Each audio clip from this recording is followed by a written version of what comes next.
I got it to do the thing this time. Ah. Yeah. It's Saturday, the 28th of December. And as we all know, the 28th of December is, if I math myself right, it is the New Year's Eve's Eve. I believe. It is still not Christmas. I'm so glad. Last we left off, we found a second murder hit the embassy. Larry's here. Old Bag's here.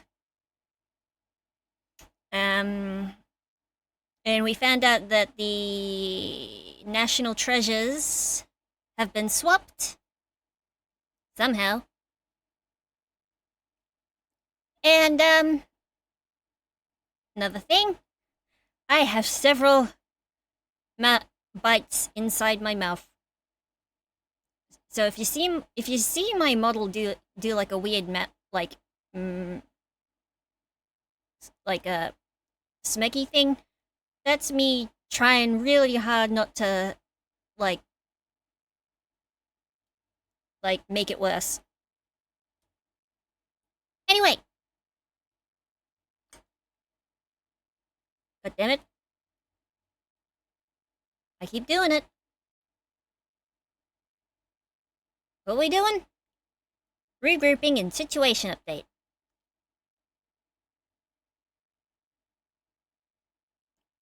Which I guess means we'll be able to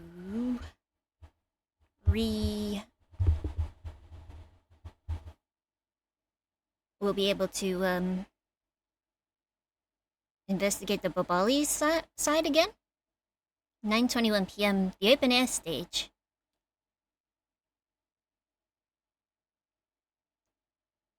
I've left the Mask 2 investigation to Franziska and returned to Babal.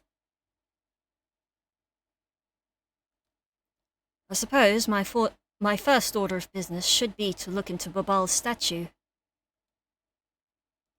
Mr. Edgeworth! I did not prepare myself. So, okay, what's the situation? Oh, it's great. Investigating's so much fun. In other words, they've made absolutely no progress. We weren't goofing off, honest, sir. We've been investigating our hearts out. Very well, then. Would you care to give me an update on your investigation? Oh, we've had a really fun time, sir. Gumshoe. I knew it. Zero progress. In any case, Detective Gumshoe. Yes, sir. You have permission to enter the Alabashian embassy. Is that correct? Ah, what's up? Welcome to my chat. Yep. As a local detective, I'm helping out with investigations on both sides, sir. That seems a bit spread out for one guy. Good. In that case, I can leave these, pieces of evidence with you.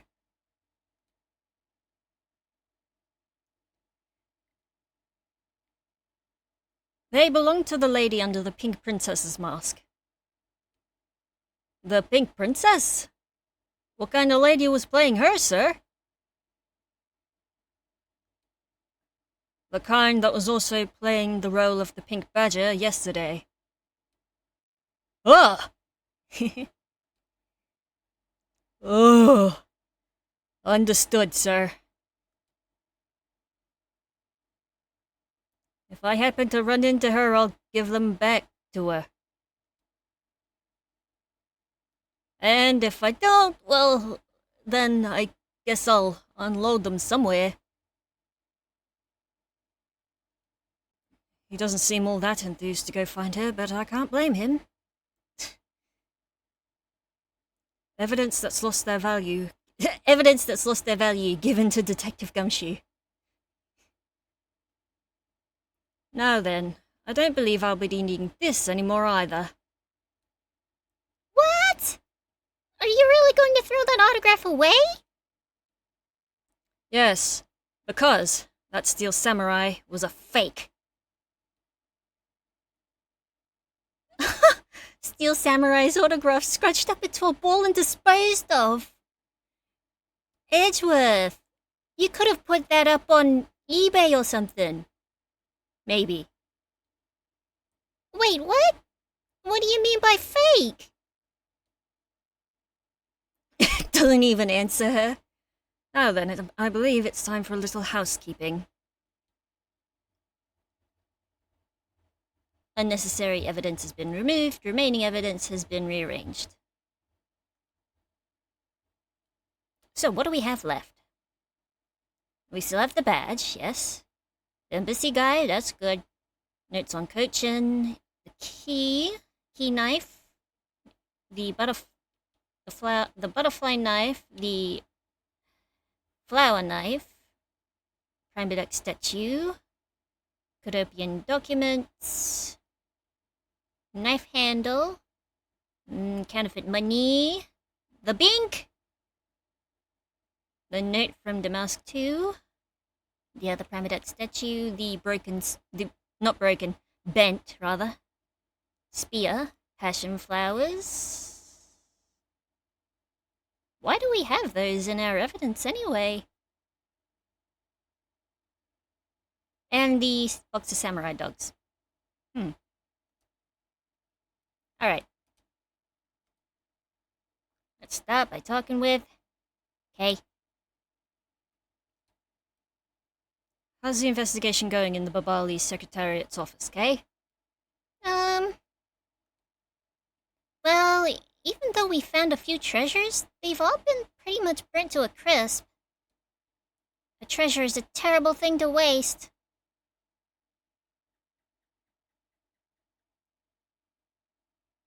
Why does that sound familiar? Is that a spoof of a movie quote or something?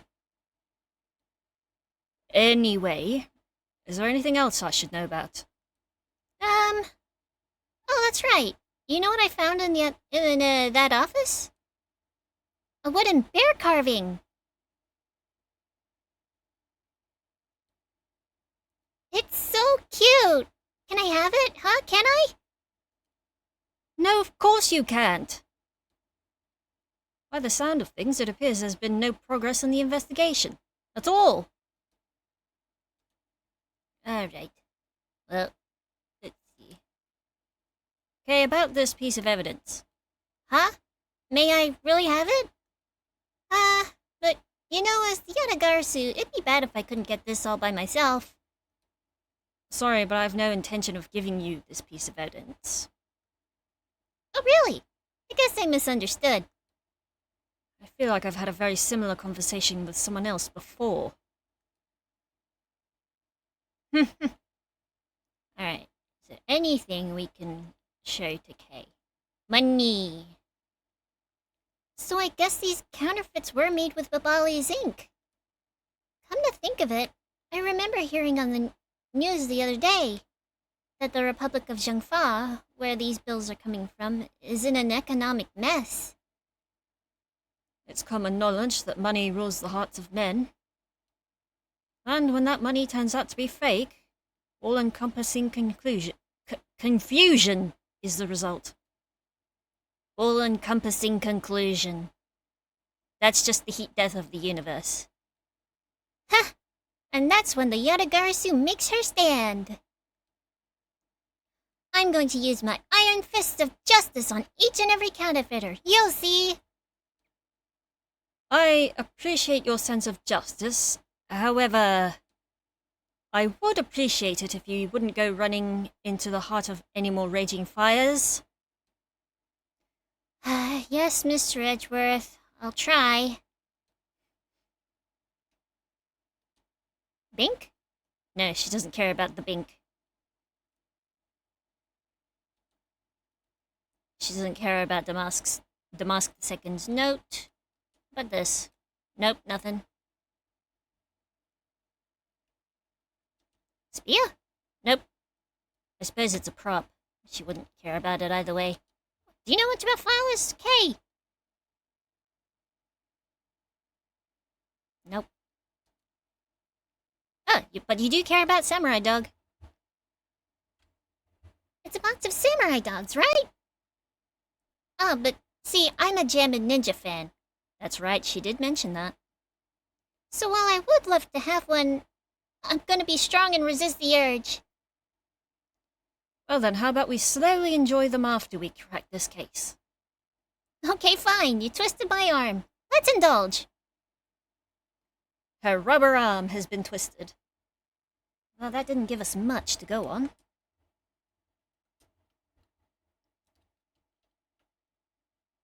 You! Gumshoe! Mr. Edgeworth! You look like you're enjoying yourself, Detective. Well, I don't have much else that I enjoy as much as a good investigation, sir. You don't play, like, checkers or anything? So what did you find out? Ah, well...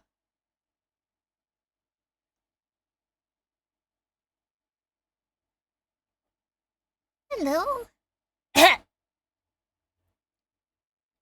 Thank you. I did have a good holiday. I spent Christmas having a dinner with my friends. It was really fun. And we're gonna spend New Year's together as well, I believe.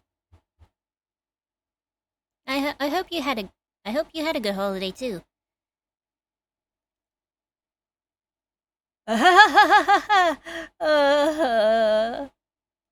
Oh, Gumshoe. I take it he's found nothing of any particular use, as usual. Update me on the investigation, Gumshoe. Hey, Mr. Edgeworth, I got something really interesting from Ambassador Polano. Coupons? Oh, and what's this something interesting? This, sir? Ooh! A lantern! Wow, that's so pretty! I'm so jealous! That's a real treasure there! Why does the flame burn green, Detective? Saltpeter? Is that the one that makes fire burn green? So apparently if you burn this special wit crystal oil that they only make in Babal, it burns this green color, sir. Lime flavor. Yeah. Interesting. So it's a special property of the oil. I suppose this is a ploy to force people to visit Babal should the oil run out. Hey, Gummy, what about these silhouettes? Oh, they stuck some cutouts on the outside of the lantern so it'd project the images. Oh, that gives me a thought. Oh, silhouettes, hmm? They are rather pretty, aren't they?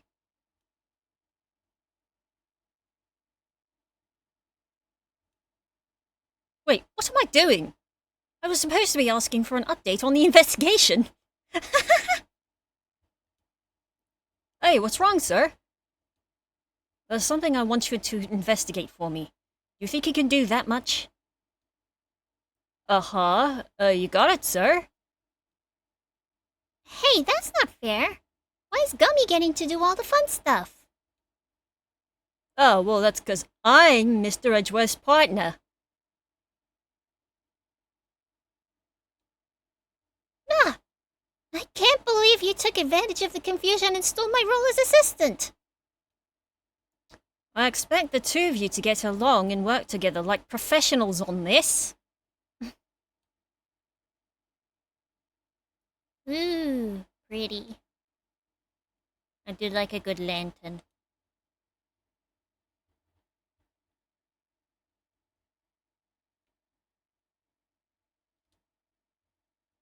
What do you notice about this piece of evidence, Detective? Oh, aside from the fact that the picture didn't come up. I don't really sense anything special about it, but the embassy's a different story. I see. I'm not really sensing anything special from you either, sir. Well, I'm sensing a special look at your monthly salary, Detective.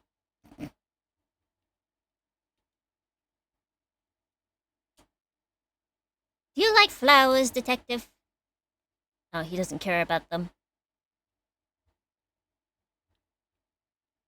Pink? Money?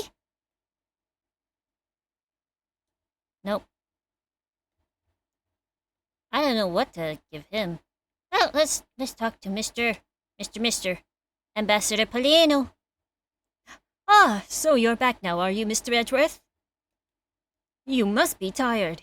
Here, with these you can eat whatever you'd like. Coupons?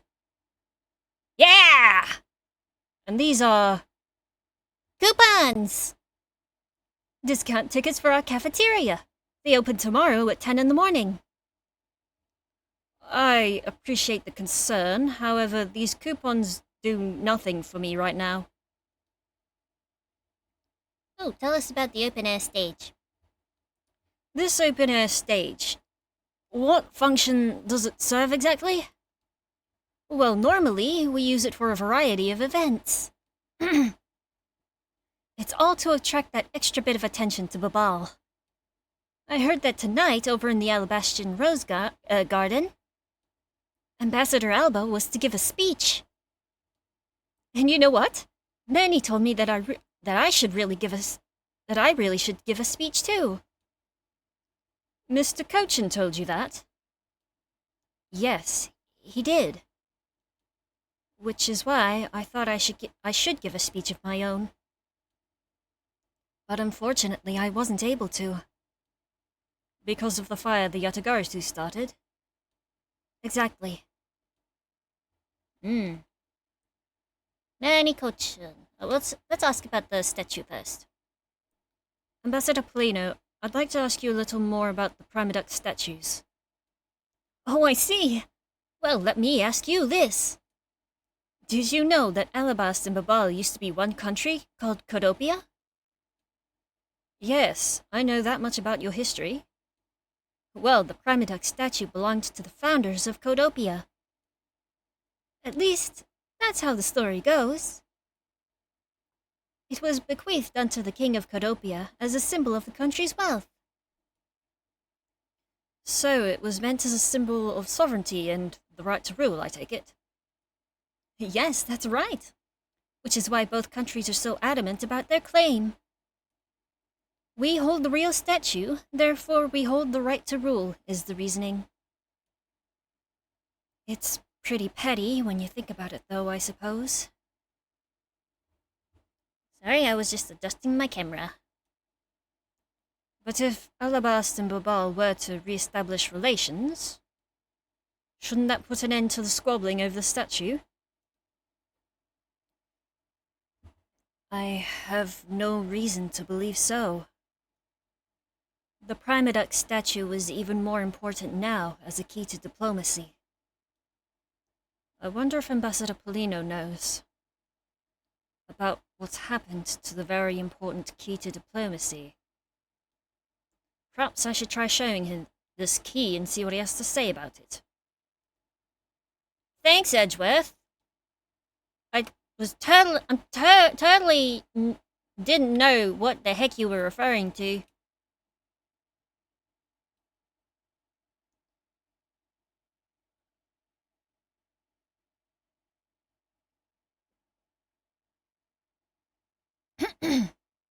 Just had to take a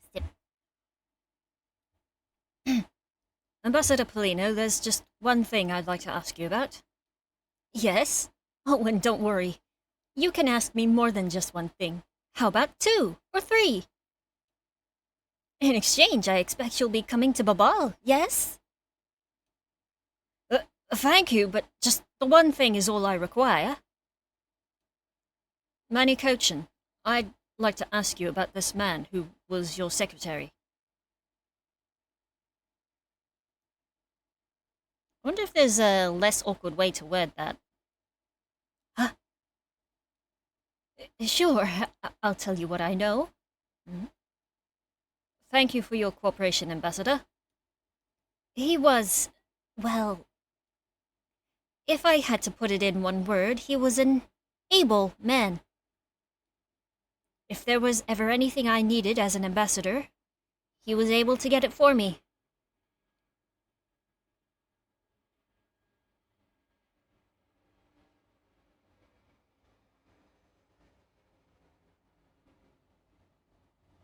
Sorry, a plane was going over just then.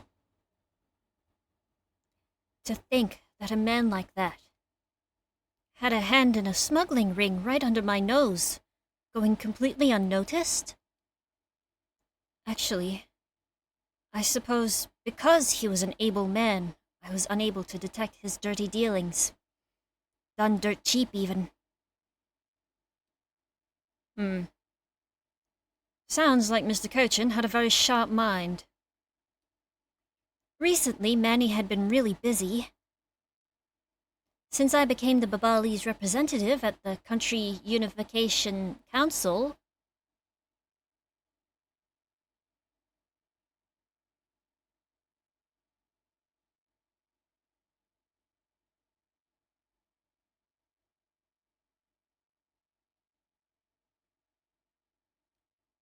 he's been working tirelessly to cover my work for me. I'm sorry, but what is this Country Unification Council?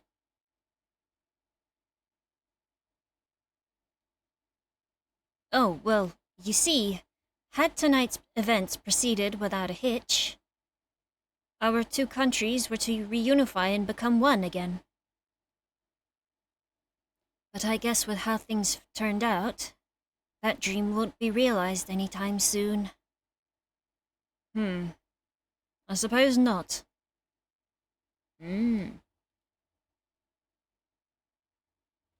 Interesting.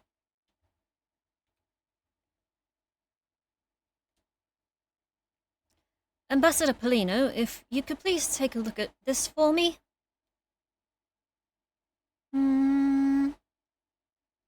The Primadox statue sitting in Alabas right now actually belongs to Babal. So it would appear. I received a call from Miss Von Karma about this earlier. Then you will understand why I wish to inspect Babal's Primadox statue immediately. Because the statue currently in your country's possession... Yes. Well, I've already inspected it myself. And it is definitely Alabast's statue. I know, because it's the real statue. Then you're saying that Babal's was a replica? I'm embarrassed to say it is true, even though I knew that someday it would be exposed. I received my orders from the leaders of Babal, and I was to negotiate with Ambassador Alba at this event. I was to negotiate with him and fix the results of the evaluation tonight. To say that we could not determine which statue was real. Why are you telling me this? Well, because you already figured it out. Our statue is just a hollow gold shell.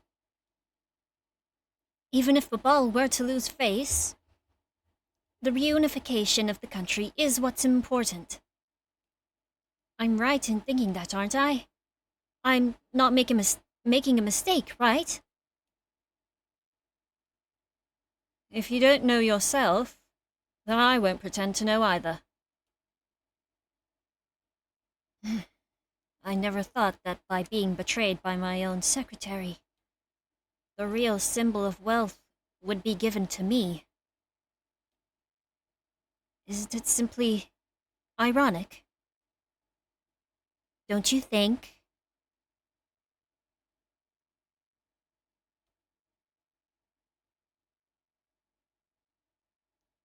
Hey, where are you going?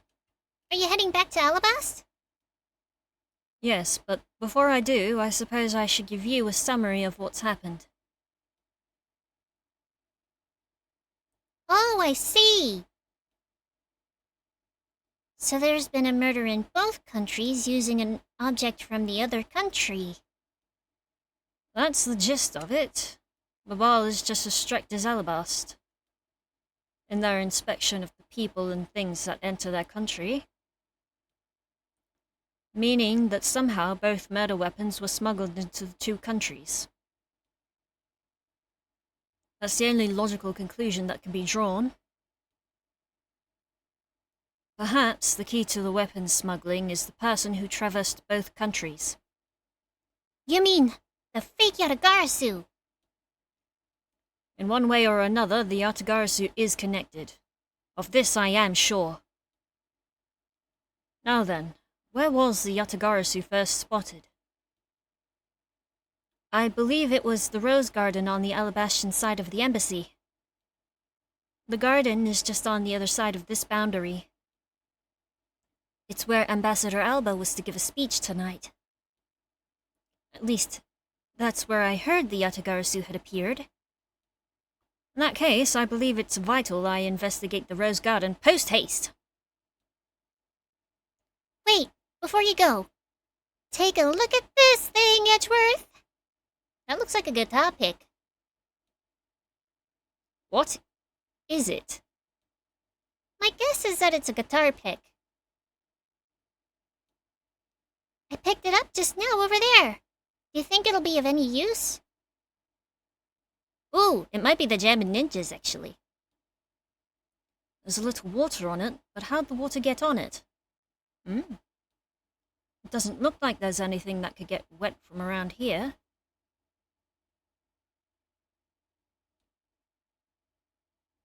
I was thinking, they have concerts here at this open-air stage from time to time, right?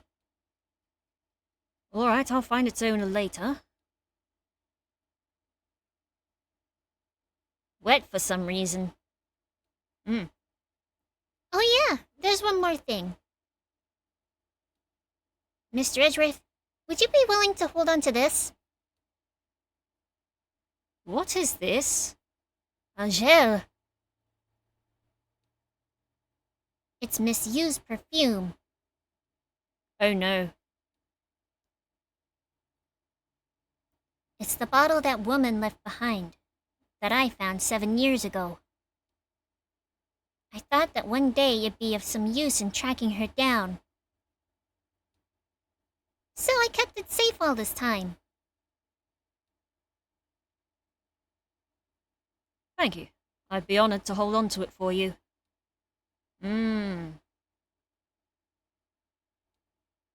Yes. Let's have a looky around now. Bags full of cement powder are stacked up here. I suppose they're for the renovation. Yeah, because I don't smell a drop of gold here or any other treasure for that matter. Okay, the only scent you should detect in a place like this is the smell of sweat. Maybe the taste of it, just to see if someone's lying. Hey, Mr. Edgeworth, that was a pretty good play on words there. Gummy! Don't randomly jump into one of our dialogues like that.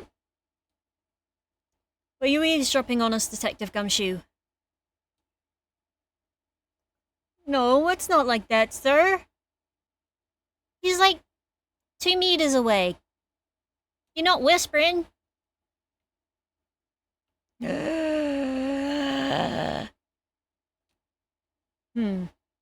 A ladder.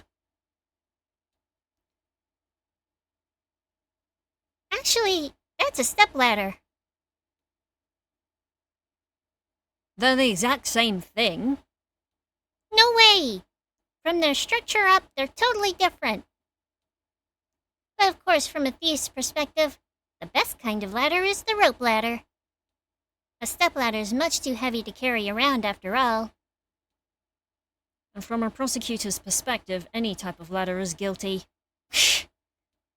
of being dangerous during an earthquake. Oh, yeah, actually, point taken. We have an upturned wheelbarrow here.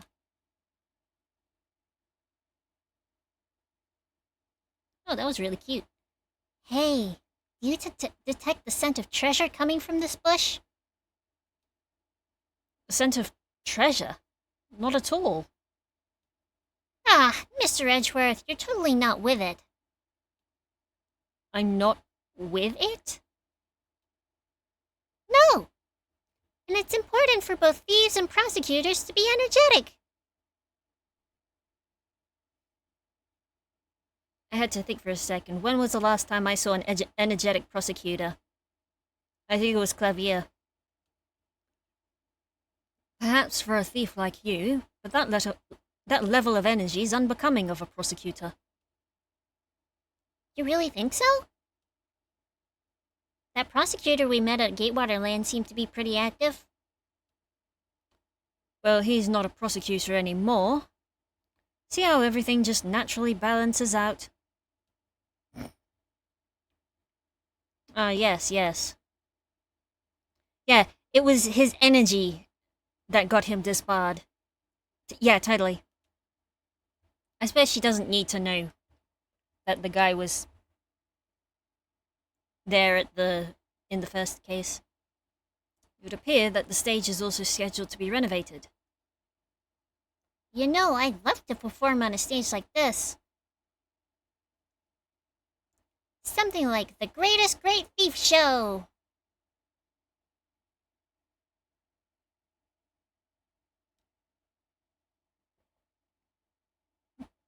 I should think it would be a bad idea for a thief to show their face to the world. As one should. Whoop. Did not mean to do that. Let's go back. Oh, okay. I guess that works. So how come so many traffic cones are red and white? That's because they're highly visible from a great distance.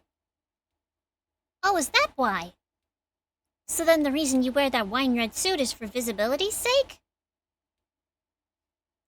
Please do not compare me to a ragged plastic traffic cone. You're plastic. There's a sign here warning passers-by to take precautions around this renovation site.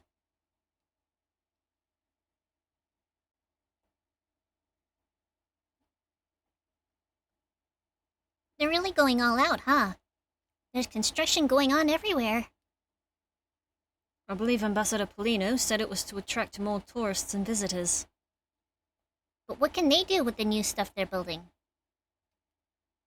Hey, what do you think they should do, Mr. Edgeworth? How about transforming it into a courthouse? He would say that. Hey, be serious! But I was being serious.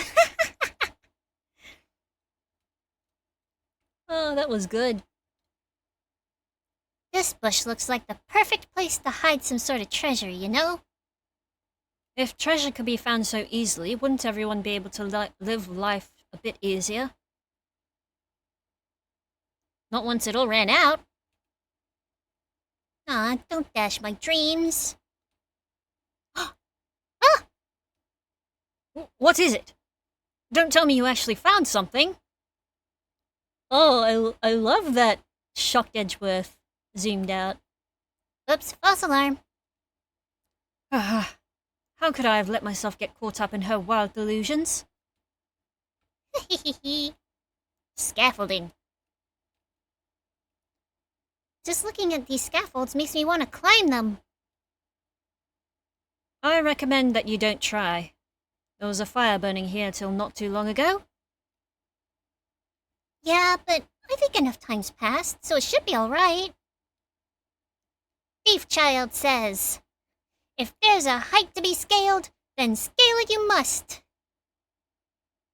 Oh, I remember this typo.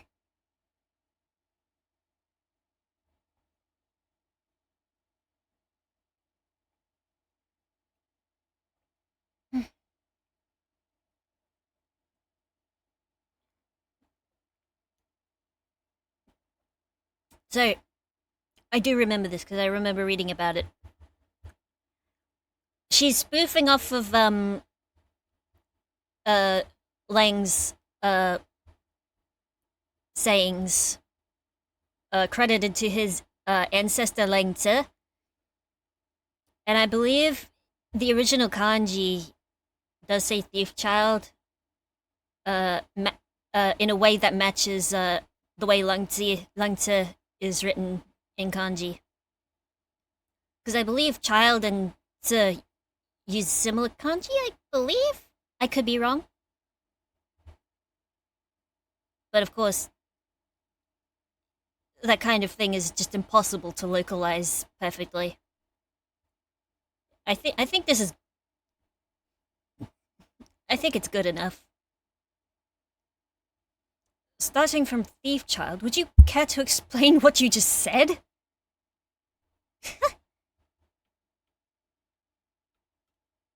They're having a real time of it cleaning up after the fire.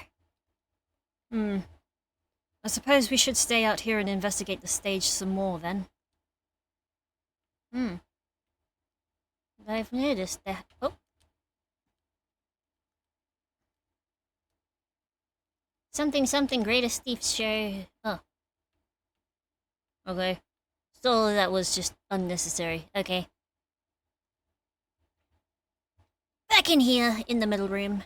In the Theatrum Neutralis. Theatrum Neutralis.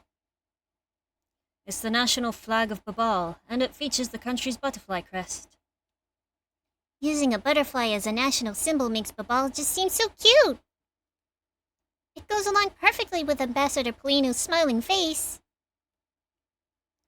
And what about the flower of Alabast? Well, by the looks of Ambassador Alba, it almost seems like the poor flower needs to be watered. I suppose an ambassador is the face of a country, but Kay's being a bit literal about it. These flowers were sent by Global Studios. Global Studios? That's where they filmed the Steel Samurai television show. They've been producing hit after hit recently, so the studio's being remodeled. Oh, oh, I read about that in the papers the other day. Oh, she's mad about it. That mascot of theirs is also getting a facelift too, right? What was its name?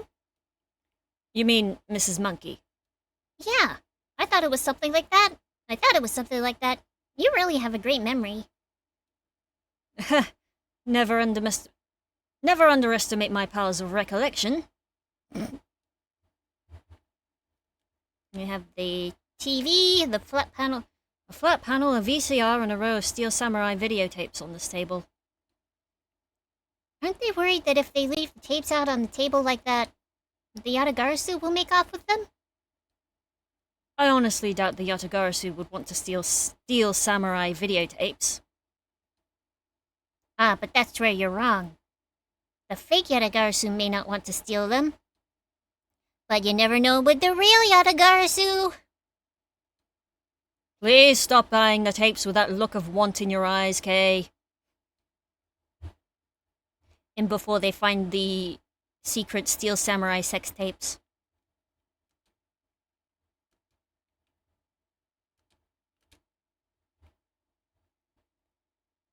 Those are some nice flowers. I wonder who they're from. Gatewater Imperial Hotel. Oh, you love me voice acting the characters? Thank you. I'm trying. I'm doing my best. Where's this, Mr. Edgeworth? Also, it helps me pay attention to what characters are saying. Because if I'm just like reading it, it doesn't stick as good. It's an ultra luxurious hotel that sponsors the Steel Samurai series. I've been there once to investigate a case. Oh, so what kind of case was it? I believe it was related to the Nickel Samurai and the Jammin Ninja. Oh, I remember reading about that. You must be the head of Steel Samurai affairs down at the prosecutor's office, huh? He wishes. I should think that even you can figure out that such an office doesn't exist, Kay. Edgeworth, she's joking. Not a single speck of humor in that man's body.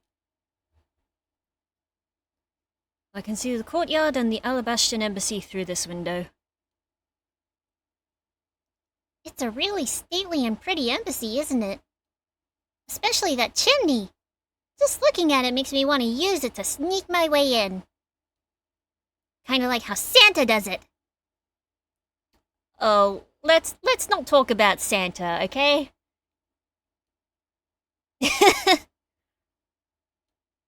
Hey, are you alright? What's wrong, Mr. Edgeworth? I'm beginning to think that you may have what it takes to become a royal troublemaker.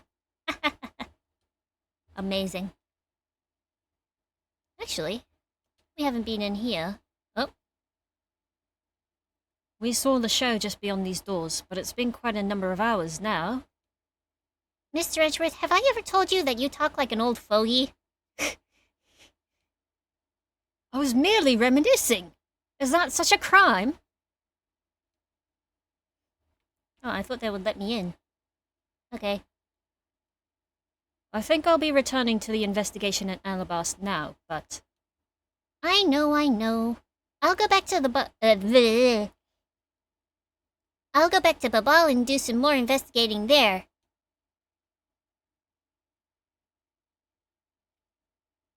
Ooh, pretty! Rose garden.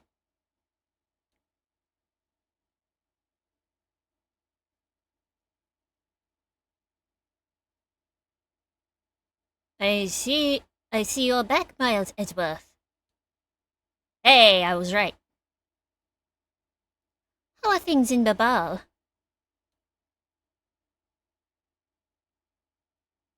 Although I can't really say I expect much from Scruffy and that girl. The investigation into Manikochin's death hasn't really progressed any. However, the investigation into the Yatagarasu has. Ah yes, the Yatagarasu. Even now I find it hard to believe.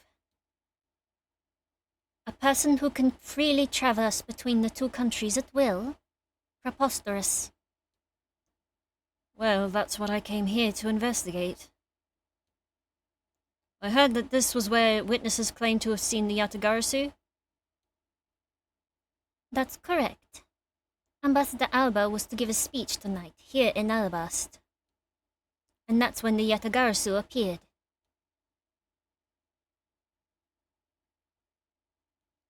The shadow of the mysterious thief appeared, and just as suddenly, it vanished. After that, there was the fire at the Babali's embassy that the Yatagarasu started. I vow that not a single feather from the Yatagarasu shall escape my diligence.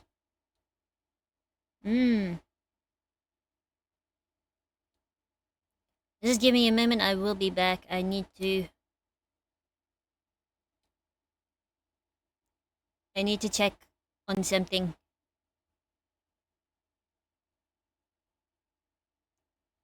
And I need to refresh my drinks and snacks in a way that won't aggravate my several mouth bites. I shall return.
I have returned. And I have found ice cream. Which should hopefully help. But let's talk about the investigation. Tonight in this very rose garden, the Alabastian ambassador, Quercus Alba. Quirky Alba, yep. Was to give a commemorative speech. A very key commemorative speech at that. And including Agent Lang, the security detail was very tight. But as if to mock our efforts, the Yatagarasu appears. Then just like that, the thief vanishes and starts a fire at the Babali's embassy.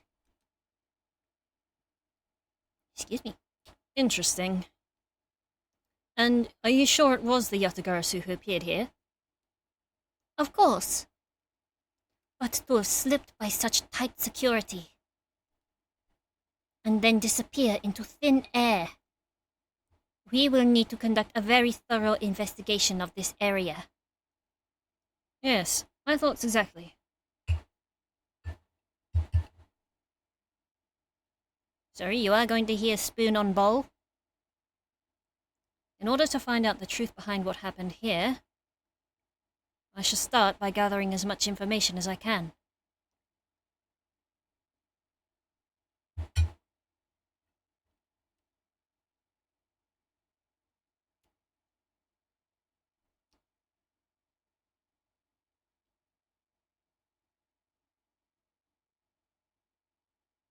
Oh, you made a typo. Don't worry, I figured I'm pretty sure I got what you meant to say. All good.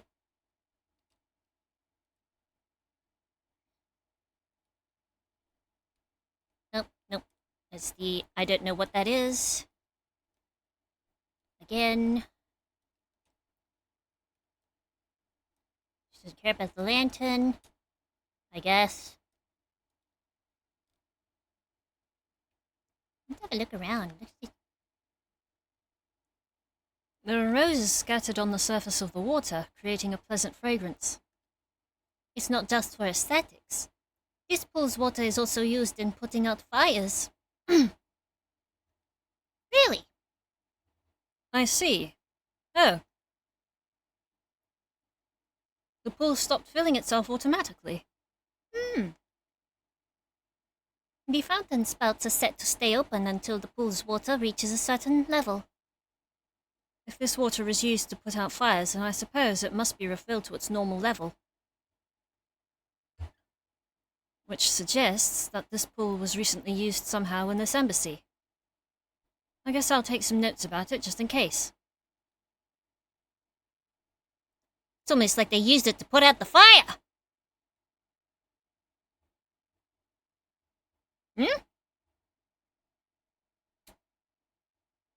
No! Ah! How dare you surprise me like that? I'm sorry. Oh, hey, Edgy. Thanks for what you did back there. Your gratitude alone's enough. More importantly, Larry, this pool is not for your personal enjoyment. I know that.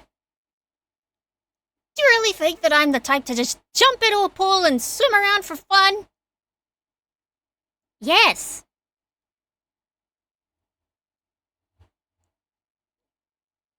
All right then. Did you by chance fall into the pool? Nice guess, but no dice. So, you know my son, right, Edgy?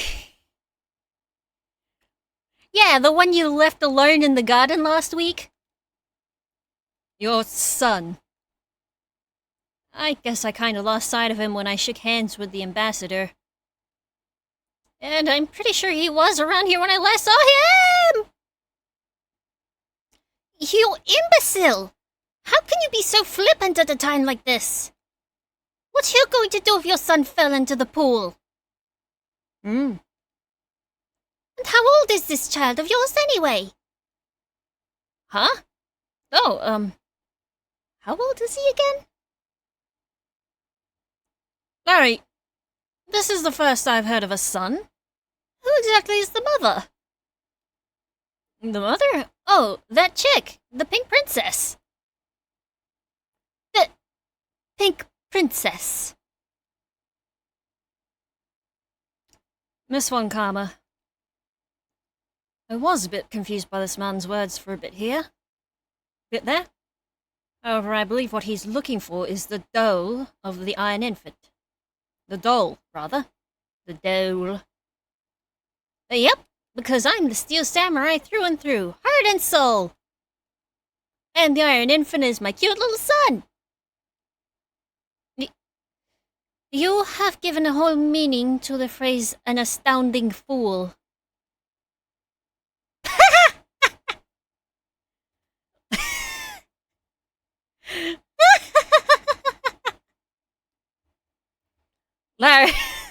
Larry, we have not seen hide nor hair of the Iron Infant. But rest assured that if we do find him, we'll let you know. Now get out of there. Sounds good. In that case, I'll go search over there. Hey, wait! Well, it's not as if he'll get very far swimming around in that pool. And though he's unrelated to the murders, he sure knows how to cause a lot of trouble. Oh, I wasn't prepared for any of that.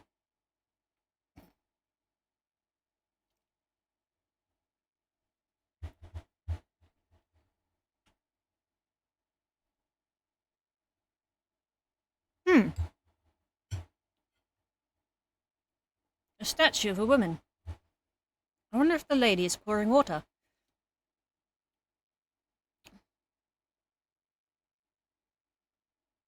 It says that it's a statue of the queen who spoke of love to King Primadux. Well, Miles Edgeworth, it seems that you are lousy at reading a woman's heart. I opened my mouth about one statue and she somehow made the leap to that?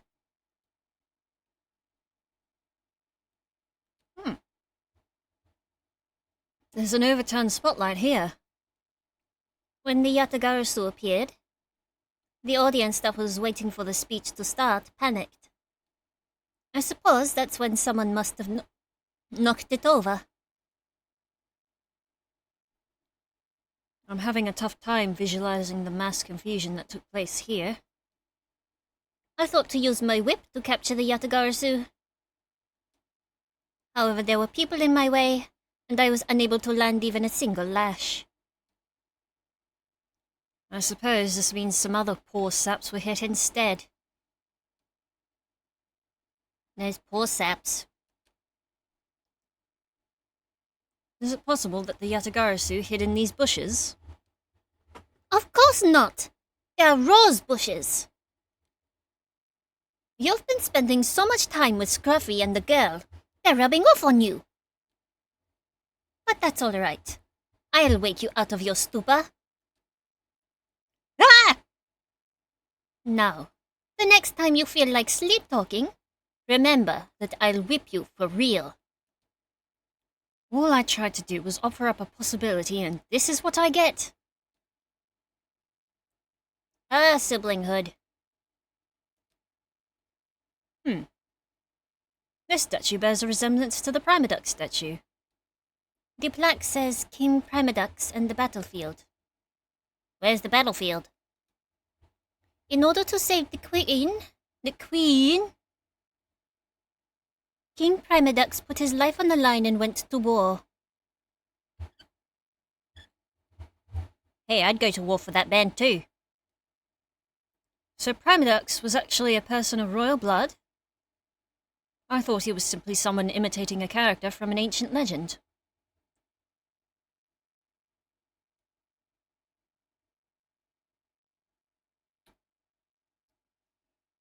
Well, what surprises me is that a real person who looked like the Steel Samurai existed. Either that or Salmonella got some inspiration while visiting Codopia. I suppose there's that too.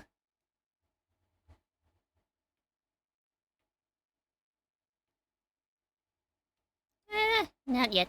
Look, stool.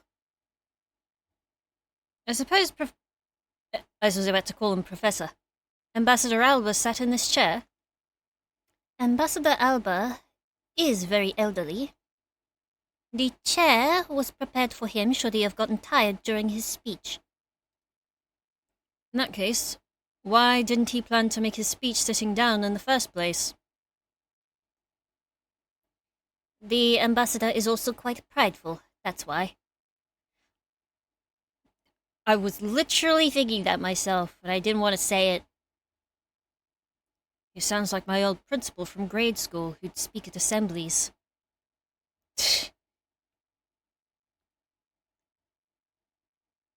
So this is where Ambassador Alba was to give his speech. This stage was set up nicely, however, where was the audience supposed to sit? Oh, you know, they were meant to all gather into the pool, I guess. Perhaps I was supposed to sit around the edge of the pool. That is such poor planning. If there was no place other than a spot or two by the pool, they really should have made seating arrangements, like how the gallery is set up in court. Indeed. You can sense that consideration for the viewers was taken with those. So in the end, the speaker and his audience were to stand the whole time, Yes, although I suspect the audience would have liked to sit down after a while. I know I would have.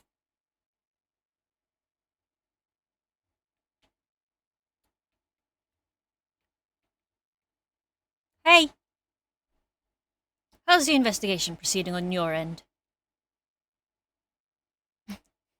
Linza says, that's top secret. If you're going to attempt to imitate your superior, at least do it well. I don't suppose he believes in the accidental leakage of information. That's smart, actually. Daddy Tightlips, who told you? I ain't saying nothing.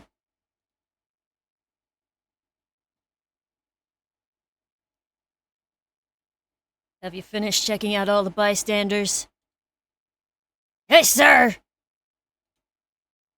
And we found... Just giving this man a chain smoker voice.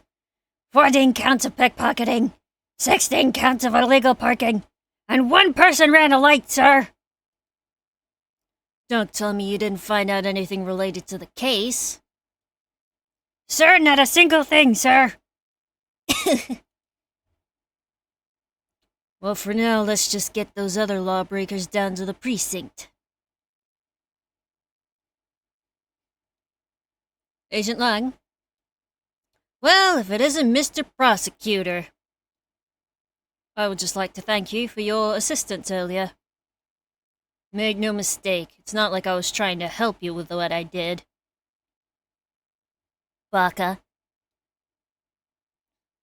After I left, did you receive word from Ambassador Alba? We're to wrap up our bodyguard assignment at the end of today. Oddly enough, we received word from HQ to return home on an urgent matter. Ooh, he's breathing. As if I can be so easily called away from this case after I've come this far.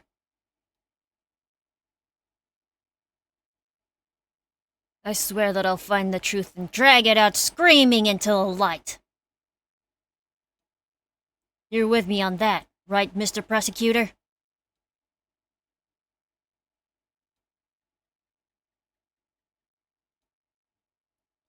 You were working as Ambassador Alba's bodyguard at the time.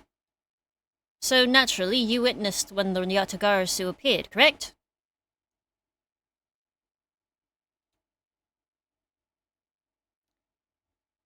Yeah, I saw the thief, alright. With my own two eyes. The Atagarasu was always there, lurking in the shadows. You didn't say. But when the spotlights were turned on for Ambassador Alba's speech, a shadow appeared.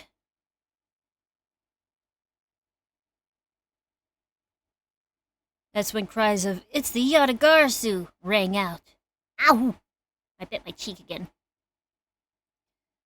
The next second, the spotlight went out. And by the time we got the area lit again, the deft thief had vanished.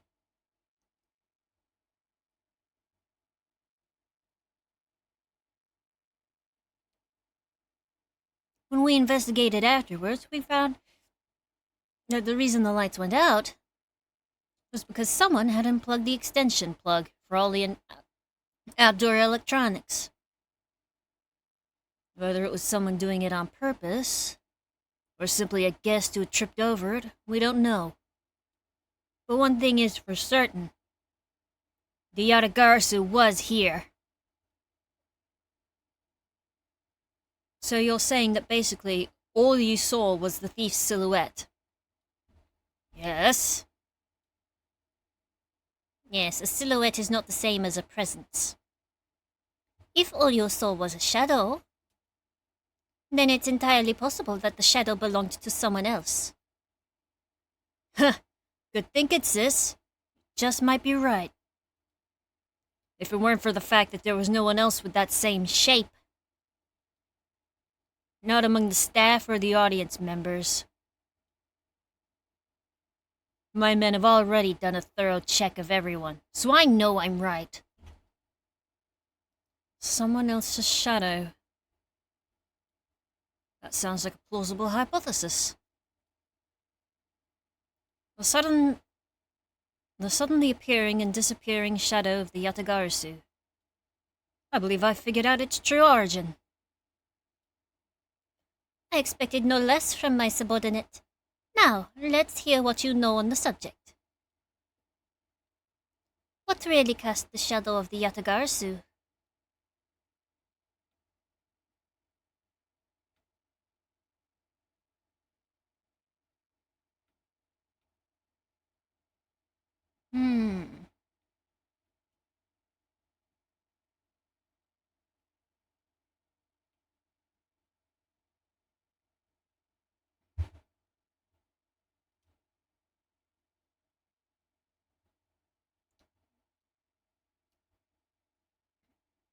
Oh, I didn't think that was right.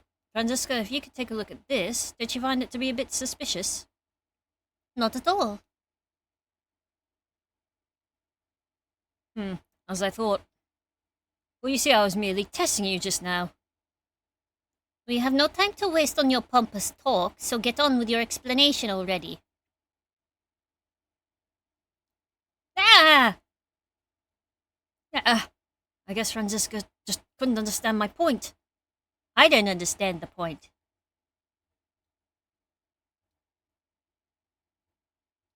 What really cast the shadow of the Yatagarasu? Was it this? No. What am I looking at?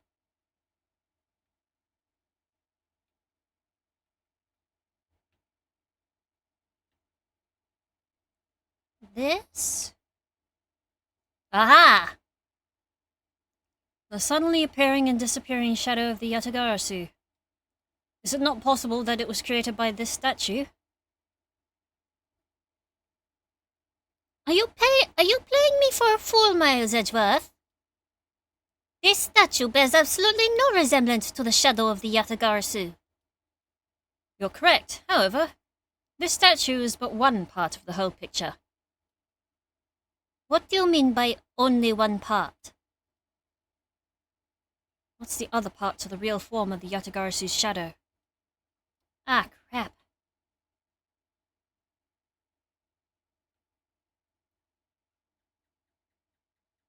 Is it this one as well?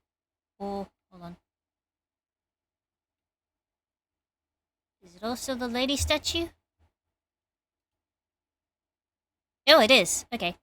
It's another statue. The Yatagarasu's shadow was made from the shadows of these two statues. Made? What do you mean by that? Right now, the spotlights are all over the place. This is because they were moved when the guests were in a panicked state. However, if we were to restore the lights to where they were when the thief appeared, you believe that the two shadows will create the Yatagarasu's shadow? Precisely.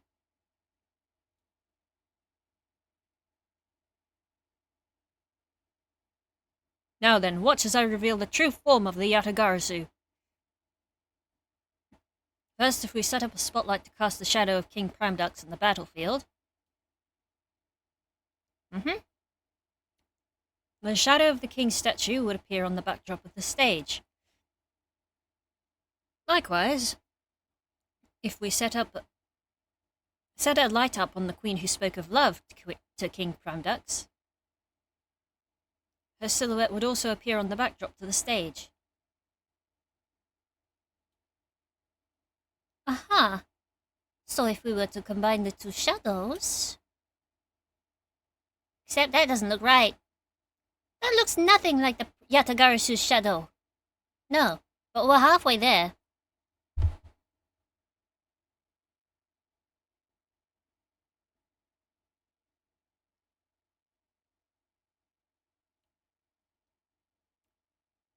Miles Edgeworth, how do you explain this grotesque shape?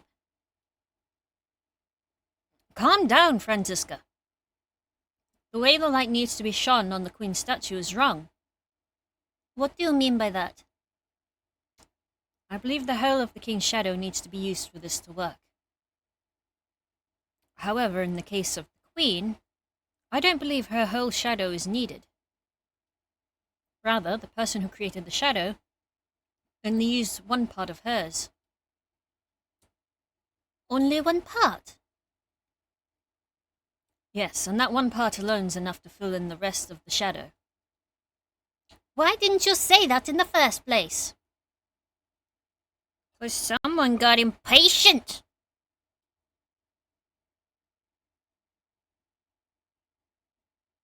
You're right, I apologize. Now, what part of the queen's statue was used to complete this shadow? That one. Think back to what's missing in our shadow. 5 long, thin areas, correct? Now, what does that remind you of? Aha! That's right. It can only be a shadow of the queen's left hand. Franziska, could we please adjust the spotlight's position so that it only shines on the queen's left hand?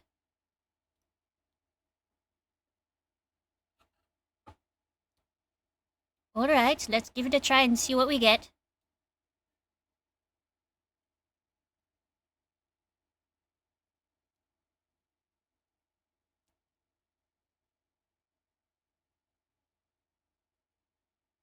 I mean, I get it. But a hand's shadow would not create such fine points.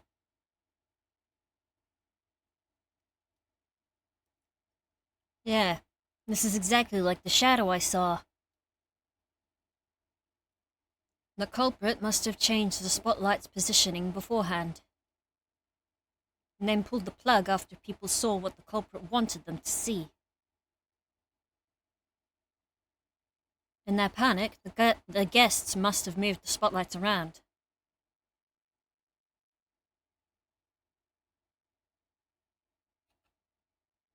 Which we can assume was also part of the culprit's plan. By the time the lights came back on, the Yatagarasu's shadow had vanished. Which means that the shadow was a construct from the very beginning. So you see, the Yatagarasu never did visit Alabast tonight. The only country that thief visited was Babal, though it can be assumed that the Yatagarasu had an accomplice in Alabast. An accomplice? But who? I haven't figured that out yet, but I assume it was the person who set up the shadow show. I sense that the biggest clue yet to solving this case is the existence of this accomplice.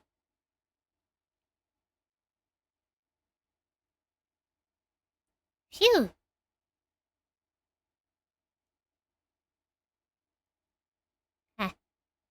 One moment.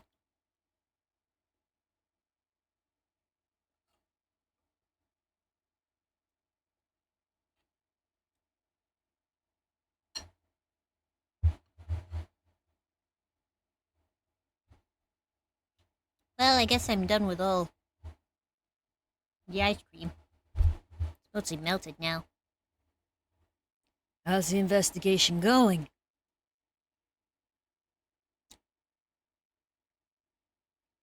Detective Bad, have you come to join us in investigating the Yatagarasu? I've left the murder in Agent Lang's charge. And my only target from the very beginning is the Yatagarasu. So, yes. So, what have you found out? I got a piece of evidence. Yay! Finally, someone who knows what they're doing. May I see it? Nah. Sure, but you might regret it. We're here because we are ready to face whatever may come. So if you would please? When people heard the commotion, bystanders started gathering. And one woman claimed, "I'm telling ya, I'm a genuine international journalist." She gave me an interesting picture. A journalist. Well, actually, she's a freelance cameraman. This is the photo I got from her. Huh. What in the world? The Yatagarasu is flying through the air. The times they are changin'. She's a cryptid. I know. Like me. Also, I know that's a song lyric. I just can't remember which song. There's so many of them. It's not just men, but evidence. Even they lie to us now. When was this photo taken?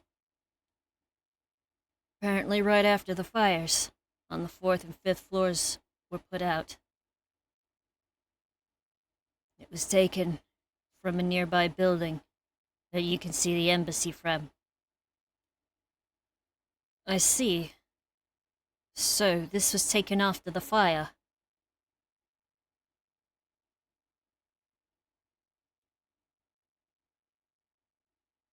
The blur in this picture took off from the Babali's embassy, flew over the boundary, and headed for the embassy of Alabast. This is simply not possible. People are incapable of flight. Is that a fact? Actually, she would know. She was there. She was there for Turnabout Big Top. I've had the pleasure of dealing with a case involving a flying person once. Oh yeah! He did too. That was 3-5.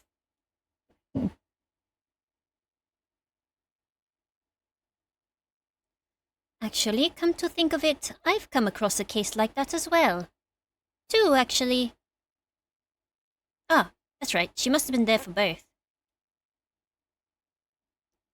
Maybe it happens more often than we think. Am I up to the task of solving the mystery behind this photograph? Well, the Yatagarasu took off from the Babali's embassy, so I should start from there. Franziska, I need to return to the Babal investigation for a bit. Alright. Alright. I'll continue investigating on this side of the building. Alright, I'm counting on you. Welcome back, Mr. Edgeworth. Now come on, let's get back to our investigation. Yes, let's. Meow. Meow. Over we go. Actually. Yeah.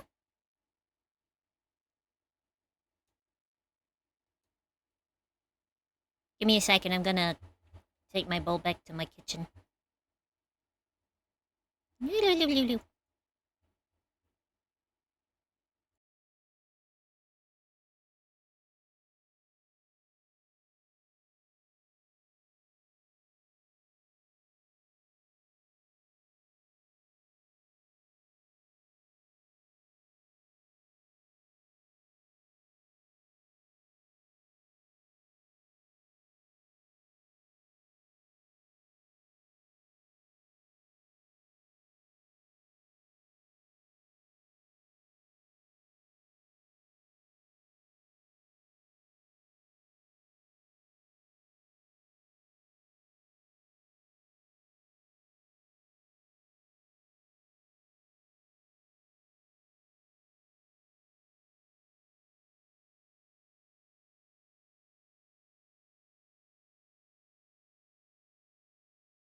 Back again. Remembered my controller.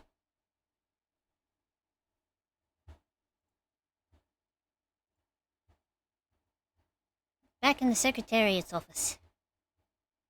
I just watch my birds fight each other. For no reason.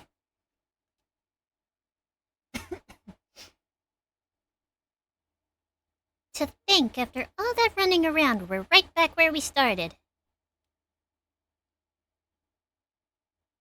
It would appear that way.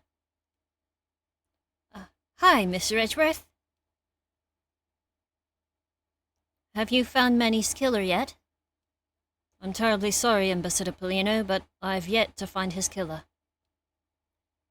Then I guess his murder really was the work of the Yatagarasu. Let's get one thing straight. It was the work of the fake Yatagarasu. The real Yatagarasu is a noble vigilante who is only out to steal the truth. Miss Faraday, please don't make such a sad face. If there's anything I can do for you, all you have to do is ask, alright? I'll give you all the coupons you could ever need. Mr. Polino. Actually, there is one thing you can do. Will you allow us to take another look around? We didn't have enough time to conduct a thorough investigation earlier. Oh, sure. Please feel free to investigate to your heart's content. Also, there are a few questions I'd like to ask you personally, Ambassador. If it'll bring a smile back to Miss Faraday's face, then I'll gladly answer anything. Thank you, Mr. Polino. You're a total gentleman. You don't have to waste such nice words on me, little miss. Hey, Sir Polino. Those two sure got chummy awfully quickly. You know, it's easy to say we're going to investigate, but where should we begin? We should probably start by comparing the state of this room before and after the fire. And then we should look into the matter of the suspicious person you spotted. Yeah. When I came into this room, that person was already gone. But I'm willing to bet that the person I was chasing is Mr. Cochin's killer. We don't know that yet. However, it is hard to believe that person is unrelated. Furthermore, because the key the Yatagarasu stole 7 years ago was found here, it signals that perhaps Miss Yu is also somehow involved. After all this time. I knew it. That woman's almost definitely Mr. Cochin's killer. Yet again, we don't know that. There are too many mysteries to be solved here. Speaking of the Yatagarasu and of mysteries, I received a most mysterious photo from Detective Bad. Uncle Bad? He's taking part in the investigation too? Yes, he's been chasing after the Yatagarasu for all these years. Uncle Bad. Now then, I was told that this photo was taken just after the fire. What? This kinda looks like the person in the long coat I was chasing. Does this mean that I was chasing the fake Yatagarasu after all? I don't know the answer to your question, but I don't think people can fly either. But this could be how that person escaped. Well, we'll need to investigate a bit more before we can say anything about that. Or it's another Gordy situation. In any case, let's not dawdle anymore and pick up our investigation where we left off. Alright! Let's do it. Where the body was. It appears Mr. Cochin's body's been taken in for autopsy. The white outline is all that's left to tell the tale of his murder.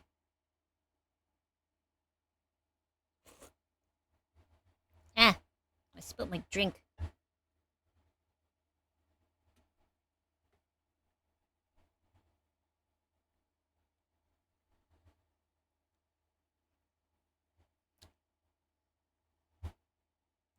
By the way, putting a white outline on around a person's body, wholly unnecessary now.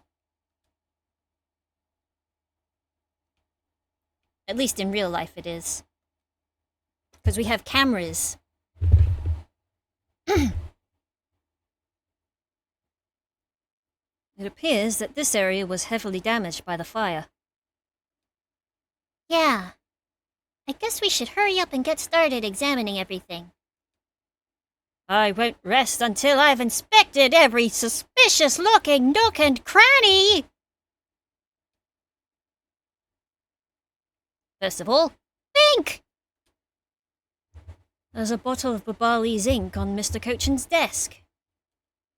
And it looks like there's still a lot of it left inside.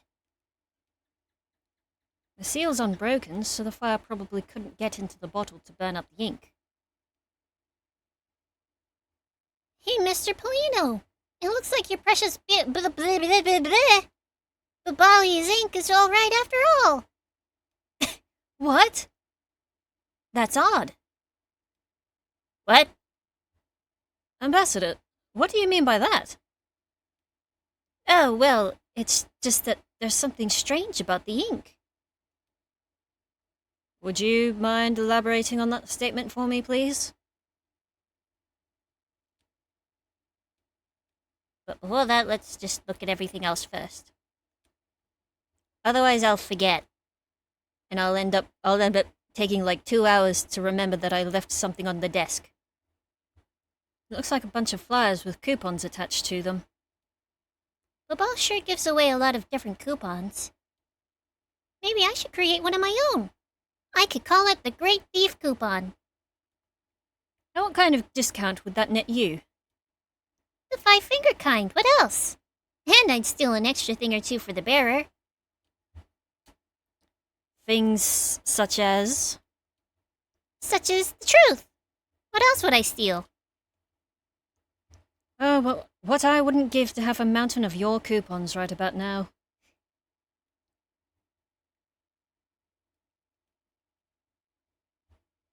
There's only one book left standing here. Treasures of the World. Wait, what? Let me see that. I see. Oh! The most important part was blackened by the fire. Why, cruel fate? Why? It looks like the map of where the treasures are located has been burnt. Phone. So I guess embassy phones are just like normal phones, huh? Well, what did you imagine them to look like? I thought the babals would look like a flower and the receiver would be a butterfly. That way it'd look like the butterfly receiver was sucking nectar from the flower base. If any country had a flower phone, it would be Alabas, don't you think? Oh, then maybe the phone I envisioned would have been from when they were Codopia. There's really no point in asking me about something that never existed in the first place. You know what you lack, Mr. Edgeworth? Curiosity and an imagination. Oh yeah, open drawer. It would appear that this desk also fell victim to the fire. But it doesn't look too damaged. Ooh, I think we can riffle through this drawer a bit. I suppose we really should take a look. Riffle. Oh? This is a rather unusual shape for a notepad. Ooh. A very familiar shape, too. I suppose this must be another souvenir from somewhere. Pen. It seems that the contents of this drawer survived the fire rather well. Now that's a sturdy desk. I guess that's the value of solid wood construction. Let's see if there's anything useful left in here, Mr. Edgeworth.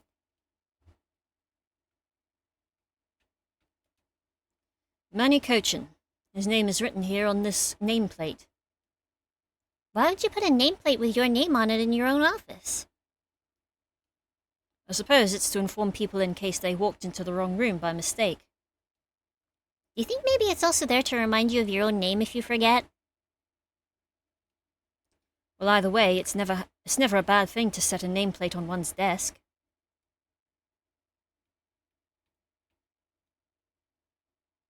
And this looks like a bunch of flyers with coupons attached to them. The ball sure gives away a lot of different coupons. Maybe... Oh, I read that one already. my mistake. Chair. That looks like a very comfortable chair. Well, it doesn't look all that broken, so why don't you try sitting in it? No, I'd better not. it's very important that we can preserve the crime scene at all times.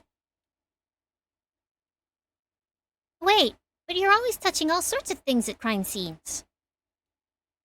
That's because I am a prosecutor and it's a part of my job to examine things. And my job's to be a great thief. Which is exactly why you are not allowed to touch anything. Anyway, I've riffled long enough. There it is. Eureka!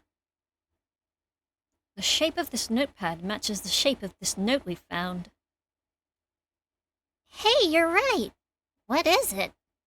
It looks like something straight out of Monument Valley. Wherever that is. Ah, yes. That notepad is a souvenir from somewhere in your country. We've been collecting them for the purpose of studying them, you see. Yes, I do. You seem to be quite passionate about it. Oh, would you like to see my souvenir collection? I'd love to show it to you. Are you sure they haven't been burnt to a crisp by the fires? Ambassador Polino, I wonder if you might recognize the handwriting on this note? This looks like Manny's handwriting. Oh, that actually looks like my handwriting. Damn.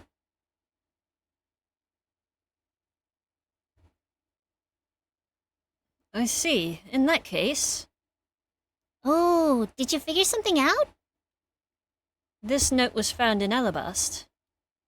Specifically, it was found being firmly grasped by the murdered Damask II. Damask too? Then this note... Yes. It was a request from Mr. Cochin for Damask II to steal the Primaduck statue. What? Manny tried to steal Alabast's Primaduck statue. We would know for sure if we could run a handwriting analysis. Ambassador, do you have any documents that were handwritten by Mr. Cochin? Yes, I can gather a few and give them to you. I'll have to ask Detective Gumshoe later to run the analysis. I can't believe that Manny would even think of doing something like this. Do you have any idea as to why he would have requested the theft of the statue?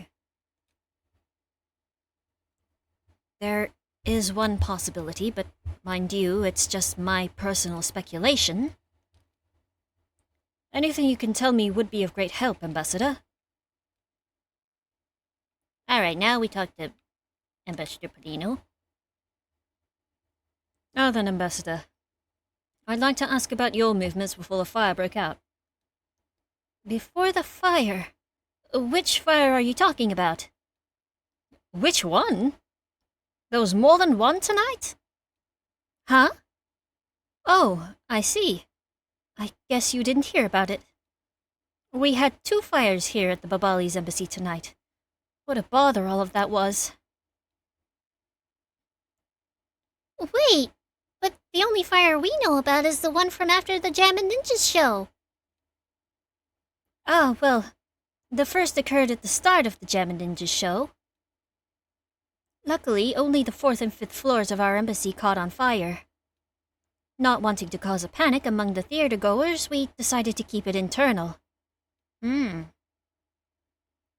the fire after the Jammin' Ninjas show was the second one of the night. Exactly.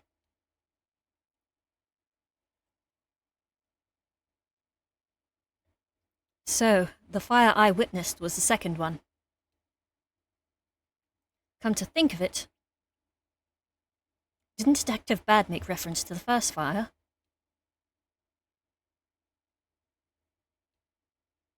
Apparently right after the fires on the 4th and 5th floors were put out.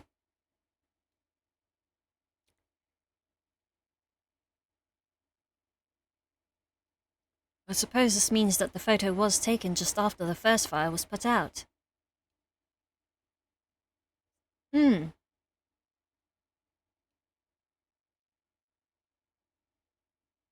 So then, what was the extent of the damage in the second fire? The second fire was contained to this floor, the third floor. I think it was leftover embers from the fire on the floors above it that caused it. That's, how should I put this? A very bad stroke of luck. My office on the 5th floor, Manny's office here, and Manny himself, all gone in the blink of an eye.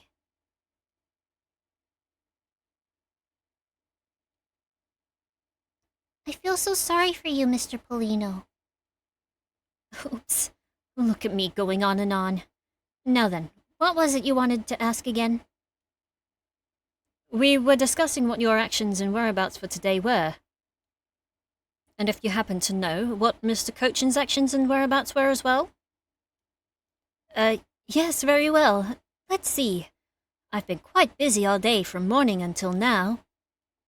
First, I woke up and then I brushed my teeth. After that, I had a roll for breakfast.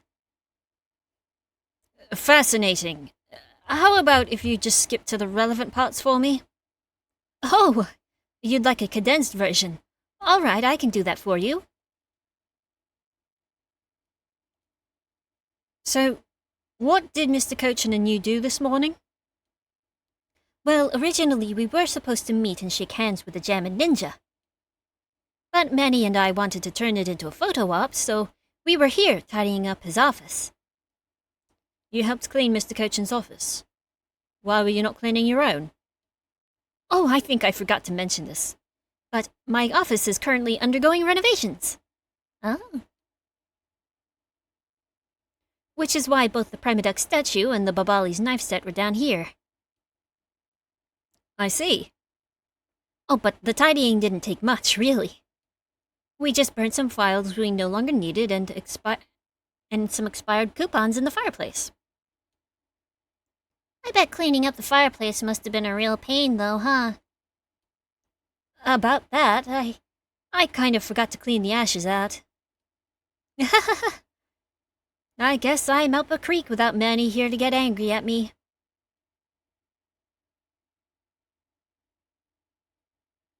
An ambassador like yourself has been on the receiving end of a secretary's anger?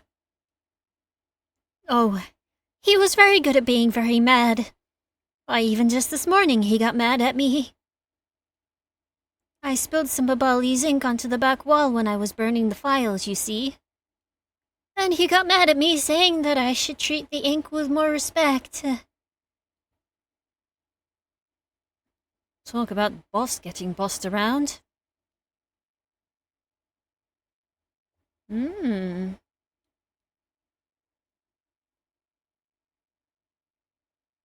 That's about it for what we did this morning.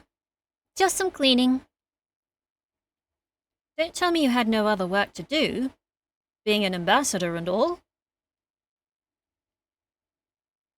Okay, what'd you do in the afternoon? Now then, if you could tell me what you and Mr. Cochin did this afternoon? Well, Manny and I went down together to the Theatrum Neutralis. We had to be there for the start of the Steel Samurai stage show. After the show started, I went back to my office on the 5th floor alone. So they were together until the start of the Steel Samurai show.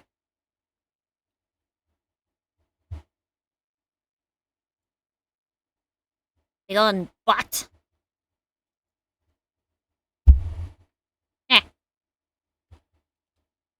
A little while later, after I had straightened myself up a bit, I returned to the theater because I was to take part in the photo op on stage at the end of the show. There was a commemorative photo op at the end. It was a fantastic photo of the three of us, Ambassador Alba, the Steel Samurai, and myself. After the photo shoot, I went back to my office on the 5th floor to prepare for my handshake photo op with the Jammin' Ninja. He seems to be rather overworked for an ambassador. When I got to my office, that's when the first fire broke out and I escaped down the stairs. My office was completely destroyed, but thankfully no one was hurt. I admit I ran away from the first fire as fast as my legs could carry me. But during the second one, I pitched in and helped the embassy staff put it out.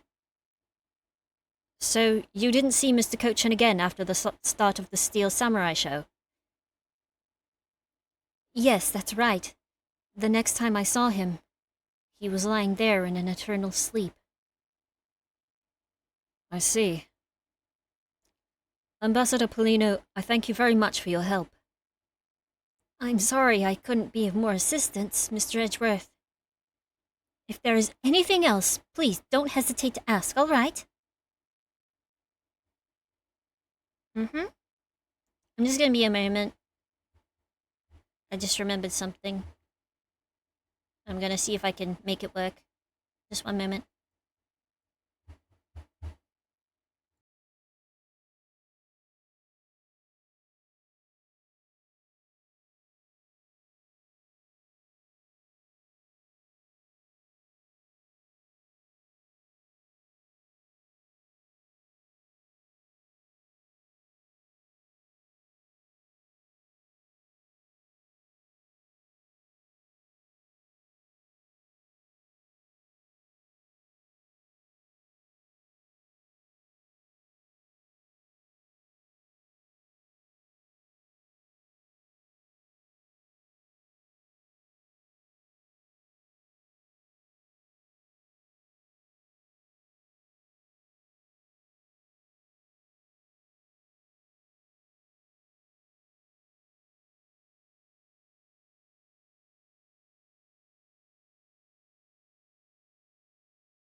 Okay, we are back.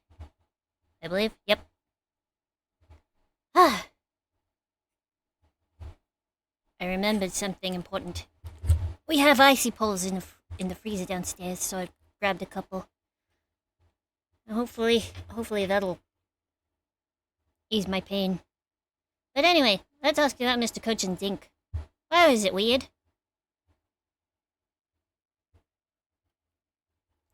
I wonder if you might tell me about what you noticed regarding Mr. Cochin's bottle of ink? I just thought of it right now, but During the second fire, Manny was worried about his office, so he came rushing back to it. I called out to him, and when I received no reply, I used my spare key to open the door.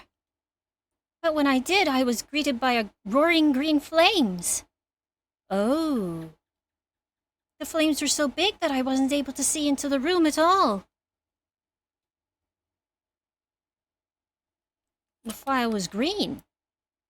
What was the cause? Well, wood crystal oil burns green when it's lit, as you can see by this lantern.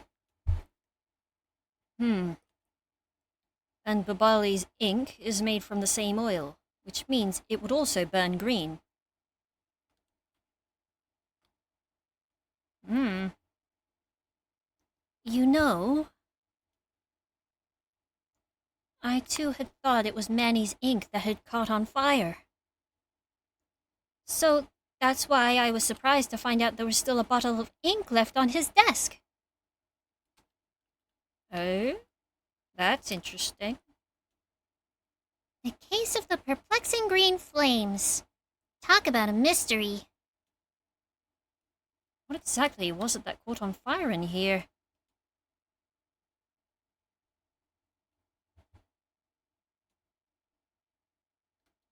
I believe that you said you might have an idea as to why Mr. Cochin hired Damask too. Actually, I fear it may be my fault. As I was telling you earlier, about the Primadex statues.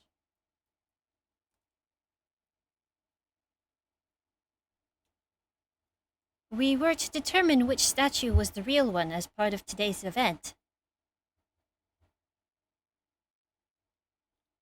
But because of the Yatagarasu and the fire here, that got cancelled, didn't it?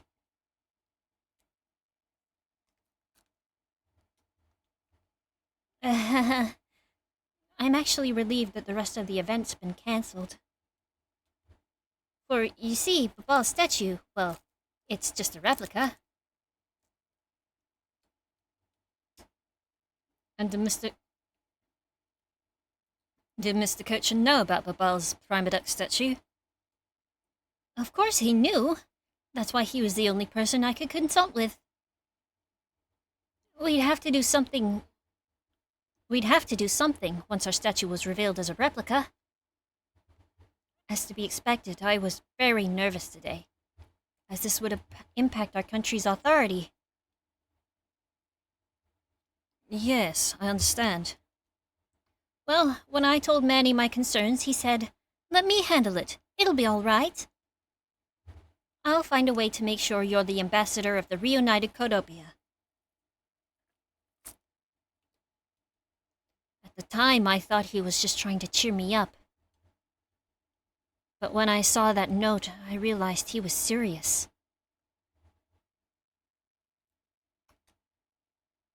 Mr. Cochin conducted a lot of business behind your back. I assume he did all that to ensure that you became the next Cadobian ambassador. Or something. But why was he trying so hard, I wonder? Probably something to do with the, that smuggling ring. The fake artworks. He was so much better at getting things done than I ever was, or will be. I don't have an answer yet as to why he was trying so hard. But I suspect he had an ulterior motive in mind beyond just simple kindness. Oh, here you are, Mr. Edgeworth. Detective Gumshoe, have you collected the information that I requested? Yep, got it all right here, sir. Here you go, Kay. Feel free to take a look. It's for you, after all. What's all this, Gummy? It's all the information on this room that I got from the embassy and the Interpol people. Now we know exactly how this room was before and after the fire. Good work, Detective.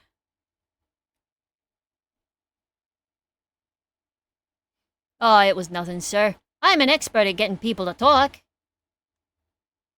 Wow. You two remind me so much of my father and Uncle Bad. What do you mean? As prosecutor and detective, your dynamic's just like theirs back in the day.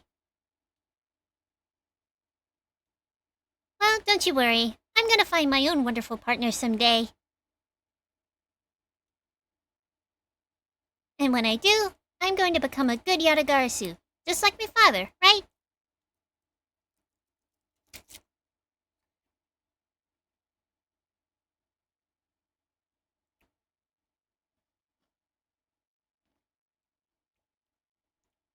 Please don't ask me questions to which I have no answers to, Kay. However, I can say that it is truly a wonderful thing to find a partner that you can trust. You bet. So, what now, Mr. Edgeworth? Well, I'd like to ask you for a favor. Yeah?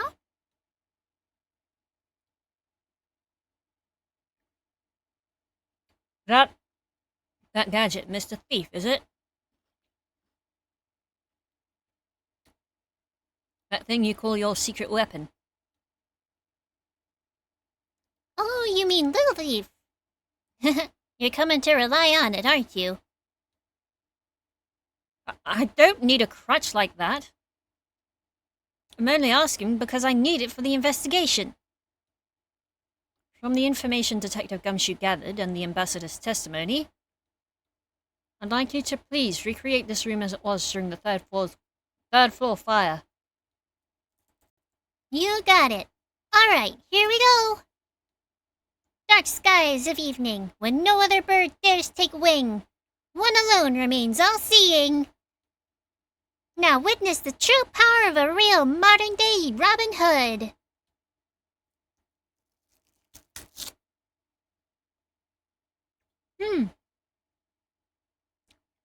Huh.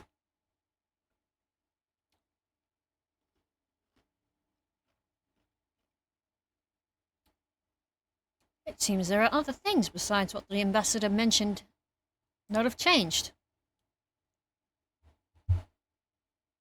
It's possible that we might find the escape route the person Kay saw used as well. Oh! What is this? Is this some sort of light show I wasn't told of? Told about? This is the power of a true vigilante. It's recreating the room with the info I inputted. Really? That is certainly one interesting device you have there, Miss Faraday. I believe it's about time we return to our investigation. A broken thingy. Oh yeah, it was a ceiling fan. The charred remains of a fallen ceiling fan. Oh, I've seen a few of these before. Oops, it's 10:30. And I forgot to turn off my nightlight again. Oh, there it is. They spin around and around and they play music. What ceiling fans have you seen? I believe you're thinking of a musical mobile for babies. Yeah, that's it. But they're nothing alike. They're totally alike. They spin those babies right round like a record. Right round, round, round.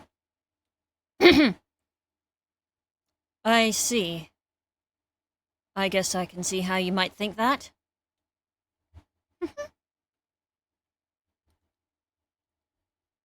Oh, oops.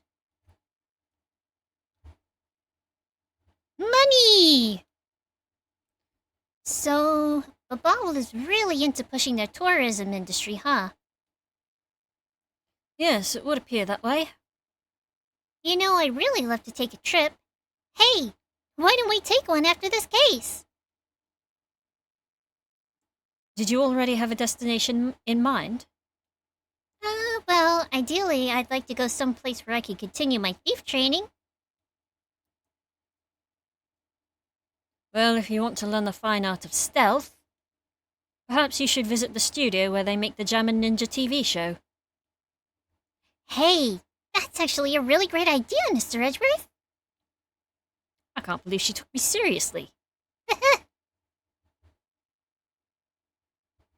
chair.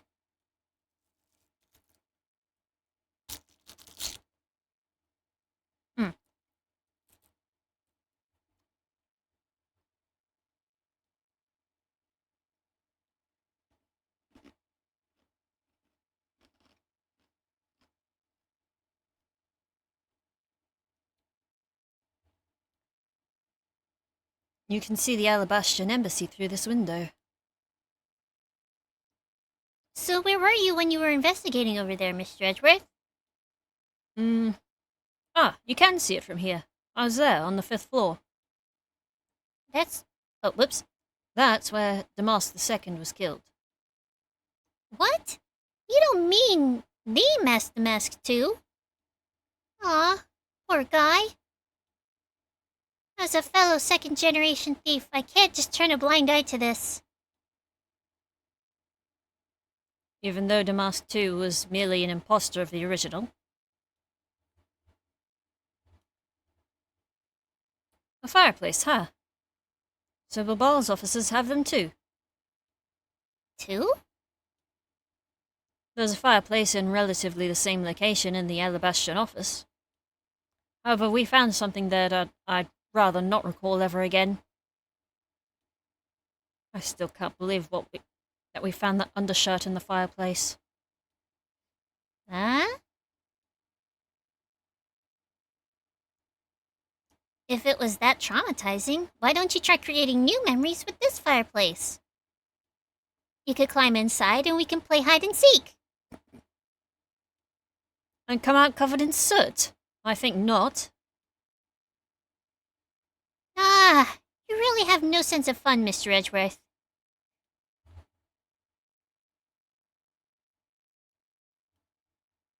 Fire! It's green! Though it's as green as everything else in this situation. These must have been the large green flames Ambassador Polino saw.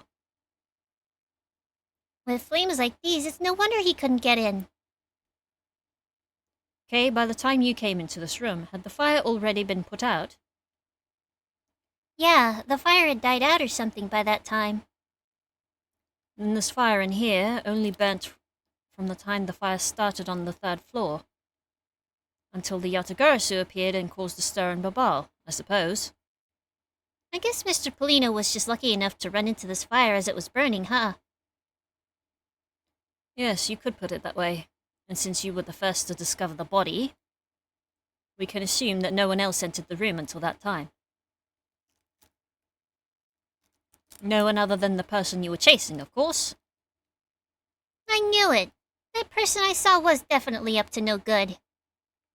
I mean, they could even be Mr. Cochin's killer. That is very likely to be the case. After all, that person came into this room before you did, and must have chosen this room precisely because they knew no one would be in here. Okay, then maybe the green fire was where it was to prevent anyone from coming in. But then, what did the person set on fire to make the green flames? Well, whatever it is that person burnt, it made a rather sizable fire. And since the fire's green, well, we've seen something that burns green before, haven't we? It's a bit tinier than these flames, but you get what I mean. Yes, and I do believe that what you are thinking of is exactly why these flames are green. Yeah. Anchor!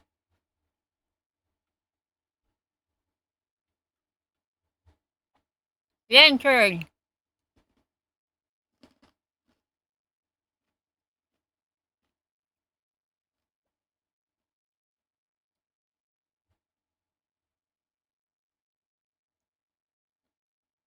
This silhouette lantern.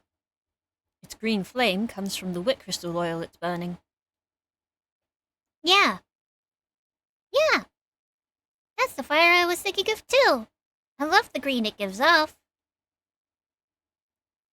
I believe we've now established that the green flames were caused by wit crystal oil. Furthermore, we know that there's only one other thing made from wit crystal oil.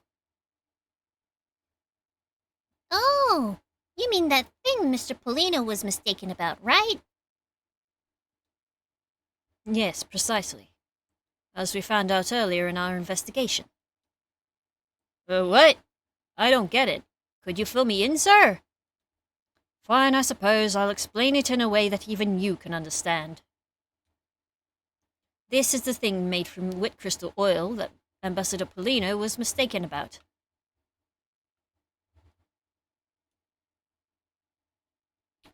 Babali's ink is made from wit crystal oil. Oh, so it should burn the same color as the flames in the lantern, right? Yes, precisely. However, the green flames in this room were not from a bottle of Babali's ink. Because we found the ink Mr. Cochin used on his desk, right? Or so we've been led to believe. Yes. However, we know that Mr. Cochin was smuggling the ink in massive quantities. Now, what do you suppose he made using all that ink? I believe what he made with that ink is the answer to what gave birth to the green flames. Oh, yeah! I'm really beginning to feel the energy coming off of you, Mr. Edgeworth. It would appear I finally found it, the smuggling ring's real goal. Made of Babali's ink, this is the source of the green flames. The counterfeit bills. The counterfeit Williams. What would consume such a great volume of ink to make? That would be the counterfeit bills that the smuggling ring made and were circulating in Zhangfa. You're kidding! You're saying it was Mr. Cochin who made the counterfeit bills? Yes, I am. I would even go so far as to say that he stole Babal's printing press. Ambassador, Mr. Cochin had permission to freely use the printing press, correct? Why, yes, and I do remember seeing him use it in the middle of the night. But never did I think he was using it for such a foul deed.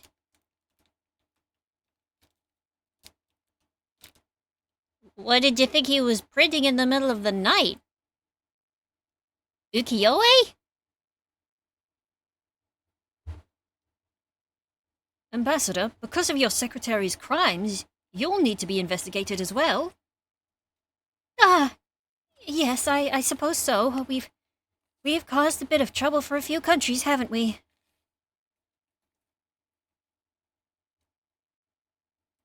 It's my duty to search out all who shielded Mr. Cochin and concealed his crime. For they are the ones who started the fire in order to destroy the evidence.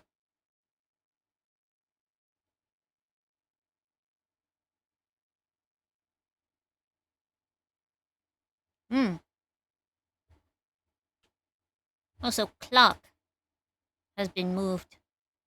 This grandfather clock, it was apparently in a different position before the fire.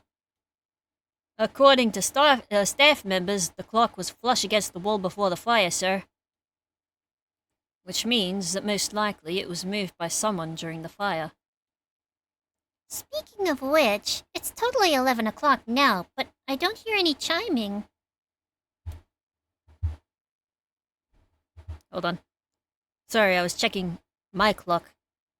Kay, you're about 20 minutes off. Huh? That's odd. It was still chiming right on the dot of every hour this morning. Maybe the fire damaged its internal mechanisms or something. Ambassador Polino, may we take a look inside that clock? Sure, go right on ahead. Detective Gumshoe, if you could please inspect the insides of this clock. Yes, sir, I'm on it.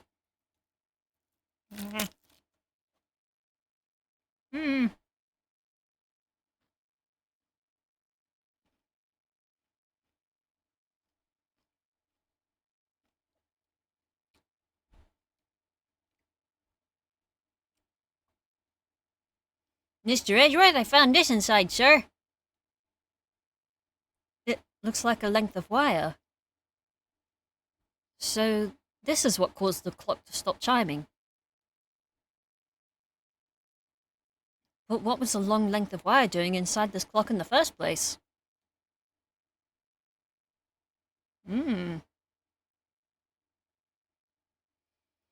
Ah. Why would someone do this to such a valuable clock? It sounds like it wasn't Mr. Polano that put the wire in there. Then perhaps it was Mr. Cochin's killer who did. It looks like one of the Babali's knives was already missing before the fire began. So it would seem, especially since the other two knife handles were burnt away. The remaining handle was swapped out with the handle from the real murder weapon, and Babal's national treasure was stolen. Poor Babal, don't you think? I'm not sure I would lump the replica statue in with the rest of Babal's woes.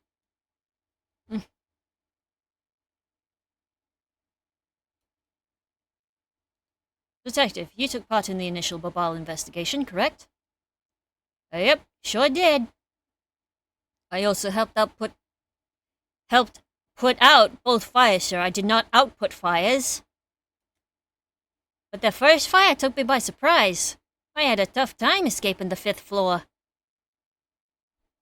First I tried the elevator, but I guess someone else had the same idea, 'cause it was in use. If I hadn't remembered to use the stairs at that point, I'd have been burnt to a crisp. Wait, that's odd.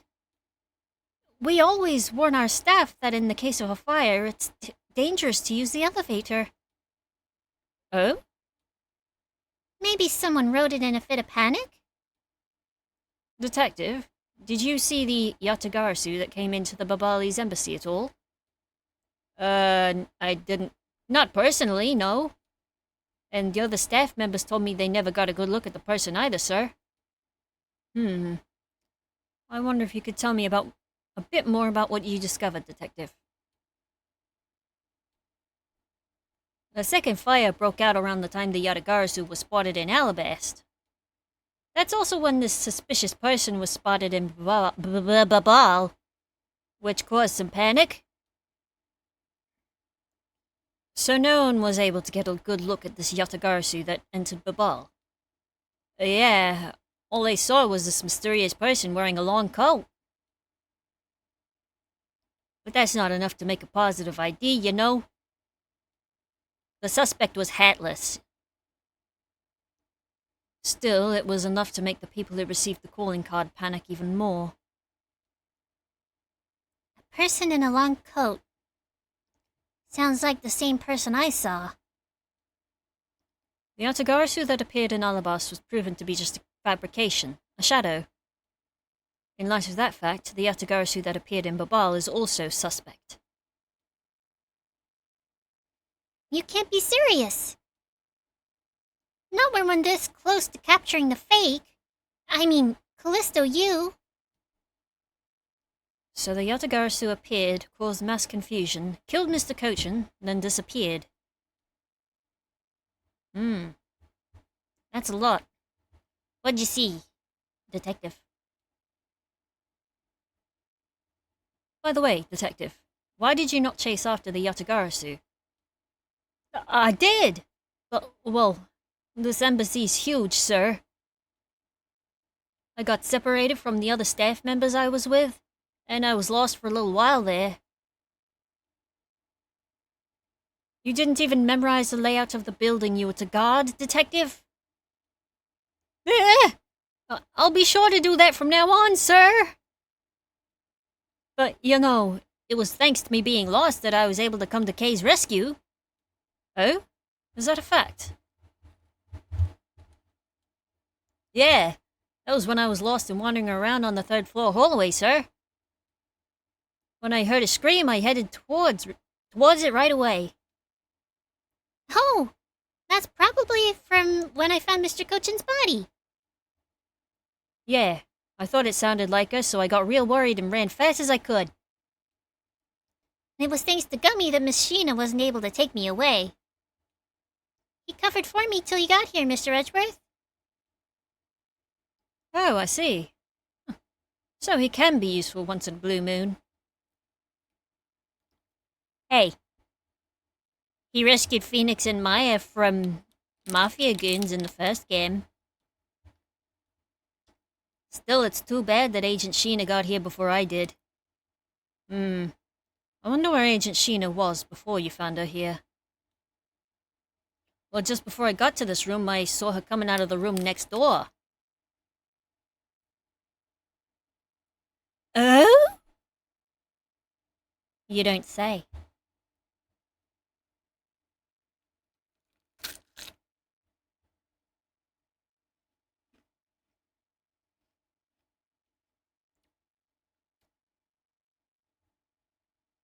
Agent Sheena mentioned something about chasing the Yatagarasu herself earlier.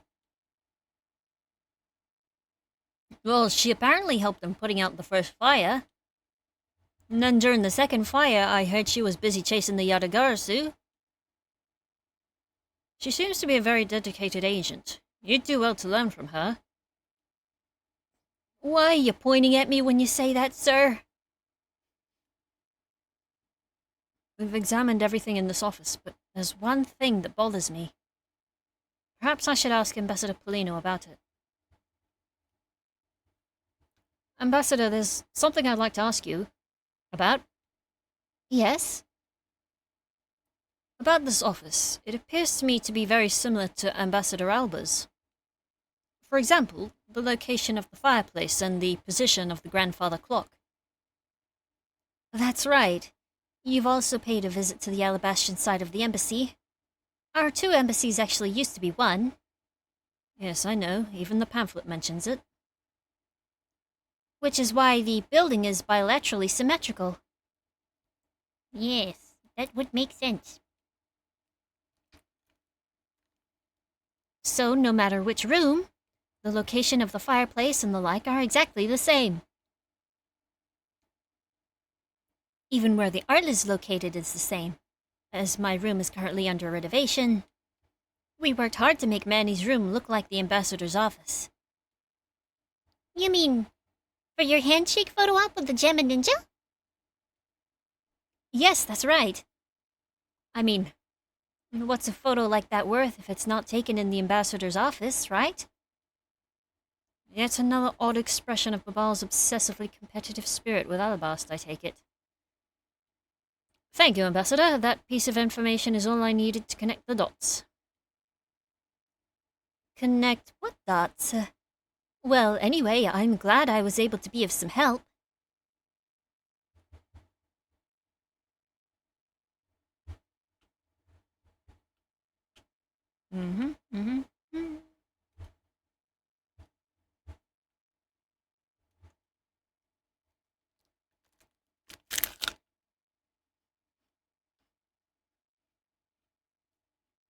By this time, the statues had already been swapped. Though it must have been because this one's covered in soot. Well, lousy timing. Just as the two countries were about to become friends again, too. It would have been better if I'd stolen it than for it to get caught up in that fire. Okay, I think I understand your sentiment.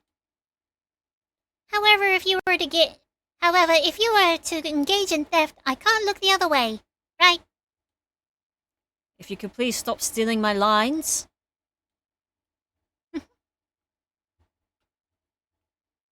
Alright, if we've looked at everything else that's pertinent in the thing, let's have a looky.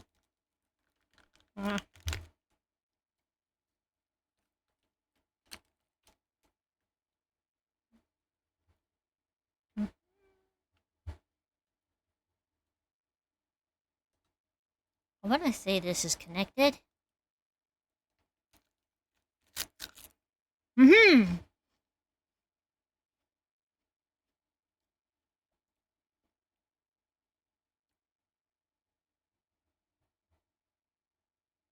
Alabastion and Babali's sides of the building are symmetrical to each other. As we know that to be a fact, then this room's fireplace may also hide a secret passageway. A secret passageway. In Alabas, the fireplace turned out to have a revolving back wall. A revolving wall? That sounds like something out of a ninja house. Wow, there was a trick like that built into the fireplace, sir? What? This embassy holds that kind of secret? There seems to be a lot about this room that you don't know about, Ambassador. I guess it's time to pay the bill for letting Manny do so much work for me. Please, I really want to know about the real Manny and what you know about this room. What are you waiting for, Mr. Edgeworth? Let's get to the bottom of this. Agreed. My first thought is that it's likely the killer used the revolving fireplace. Yeah.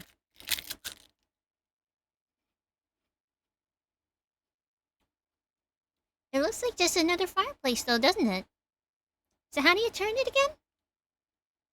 In Alabast, I had to push where the X was on the far wall of the fireplace. Oh, I see an X back there, sir. Let's see what happens when I push it. Ah! You scared me, sir. There is something about this fireplace that lies in contradiction to the facts. Huh? But we found an X where you thought there'd be one, right? That's not the issue. Something is missing from this scene. What does this mean for us, this contradiction? I won't rest until I've inspected every suspicious-looking nook and cranny! Is this spot somehow connected to any of the evidence I hold? Let's have a looky. Yes, this one. Spilled Babali's ink onto the back wall of the fireplace. This points out exactly what's so contradictory about the fireplace as it currently is.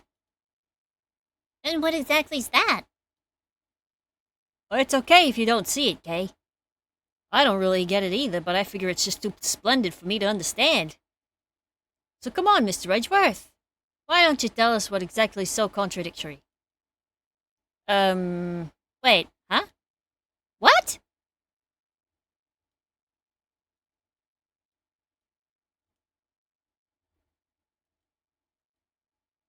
If we push this cross mark, the fireplace wall should turn.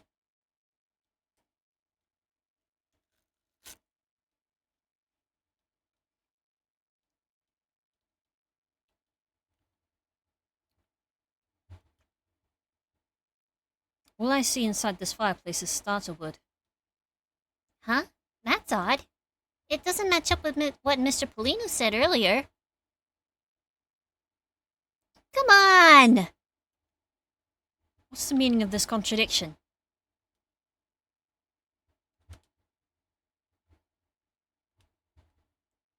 We already know it's a revolving thing. Why didn't you... The logic of this thing eludes me. Eludes me, rather. Ambassador Polino, you said you burnt some old files in this fireplace today, correct? Yes, I burnt quite a few of them this morning, actually. And after you did, you forgot to clean out the ashes from the fireplace, correct? That's right, but why are you asking? And why are you making such a scary face? I'm sorry, I do admit I'm a bit intimidating when I'm serious. In any case, take a good look at this fireplace. Tell me what you find so odd about it. Let's see. Where did all the ashes go?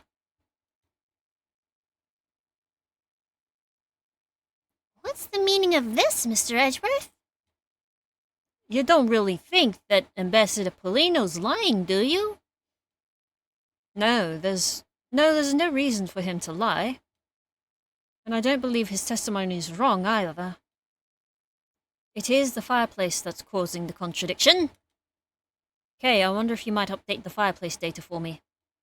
You got it. I'll add in the ashes from the burnt files and... Sounds like we've pretty much figured everything out now, huh? Well, it was nothing. All I did was follow where our leads led us. Oh, I sense it coming on.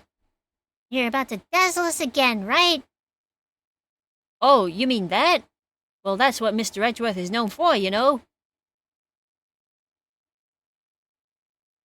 Basic comprehension. There's really no need for you two to dance around the name of what I'm about to do.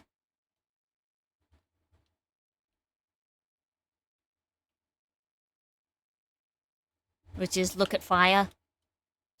Fire things. The ashes Ambassador Polino left here have disappeared. If we follow where this piece of information leads, we should begin to see the truth.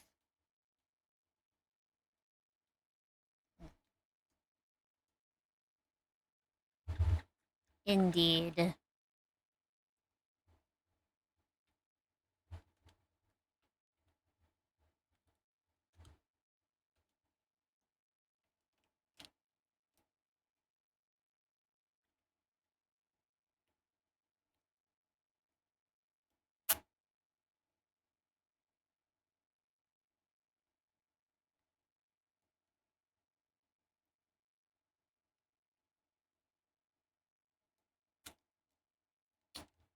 Excuse me. I was finishing off the first icy pull. Blech. I got a hair in my mouth. Gross. The reason as to why the ashes are missing is simple. It's not because someone cleaned them up, right? But right? No. Because, even if someone did sweep them up, the fireplace is too clean for that.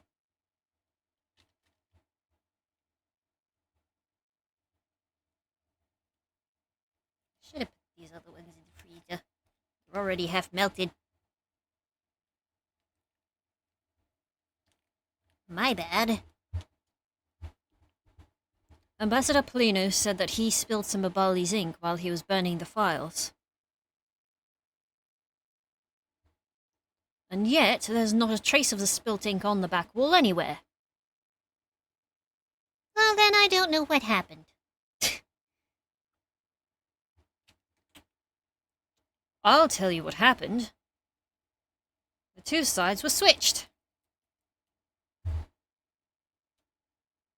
By using the revolving fireplace wall, the ashes were moved into the neighboring room. Correct!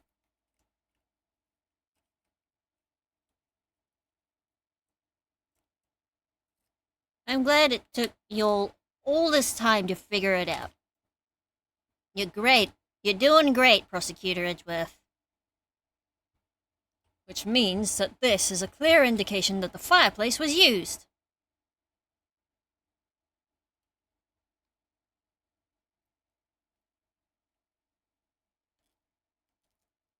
God, I hate this. Then you mean the person I was chasing disappeared from this room through there? Yes, I believe the person you were in pursuit of was is Mr. Cochin's killer. After committing the murder, they escaped through the fireplace. Wait.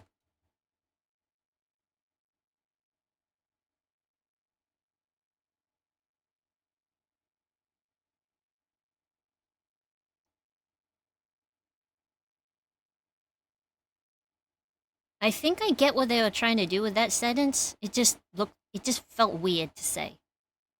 Especially, like, the person you were in pursuit of is Mr. Cochin's killer. And after committing the murder, escaped through the fireplace. Yeah, no, that still feels weird to say. Well, Mr. Edgeworth, you figured out the killer's escape route! I have, but this is only the beginning. Now we have to chase the killer down.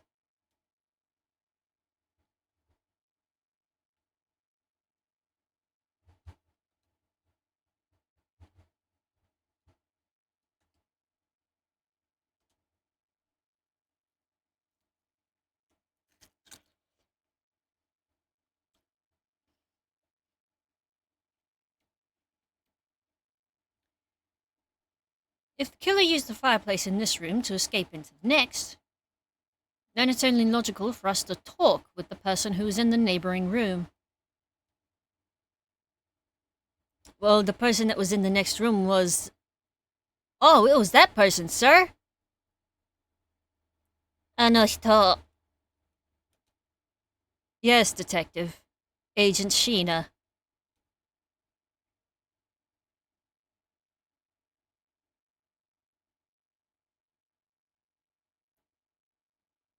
It's looking more and more like Miss Sheena is the killer, isn't it? Let's not jump to conclusions yet. We need to go through what we know so far. She came running straight into this room from the next one and instantly accused you. Furthermore, she claimed that it could only have been you that killed Mr. Cochin. I don't have any proof yet. However, I do know she's hiding something from us. Okay then. Why don't we go ask Miss Sheena herself? No, not yet. There's something that needs to be done first. Detective Gumshoe? Sir? Is it my turn to do something, Mr. Edgeworth? Yes. I have a two-part special assignment for you. First, I need you to run a handwriting analysis on Damask 2's note. Okay, I'll get the lab boys on that right away. Second, I want you to see if you can fit through the revolving fireplace wall. Right now, sir? No, next decade. Of course, right now. We need to test our hypothesis first, don't we? Go on, Gummy. You can do it. All right. I'm gonna do this like a real man. Here I go, through the fireplace and back. There and back again. You shouldn't need to psych yourself up that much for such a simple task, Detective. Whoa! The wall inside the fireplace really did turn! Hey, the burnt coupons.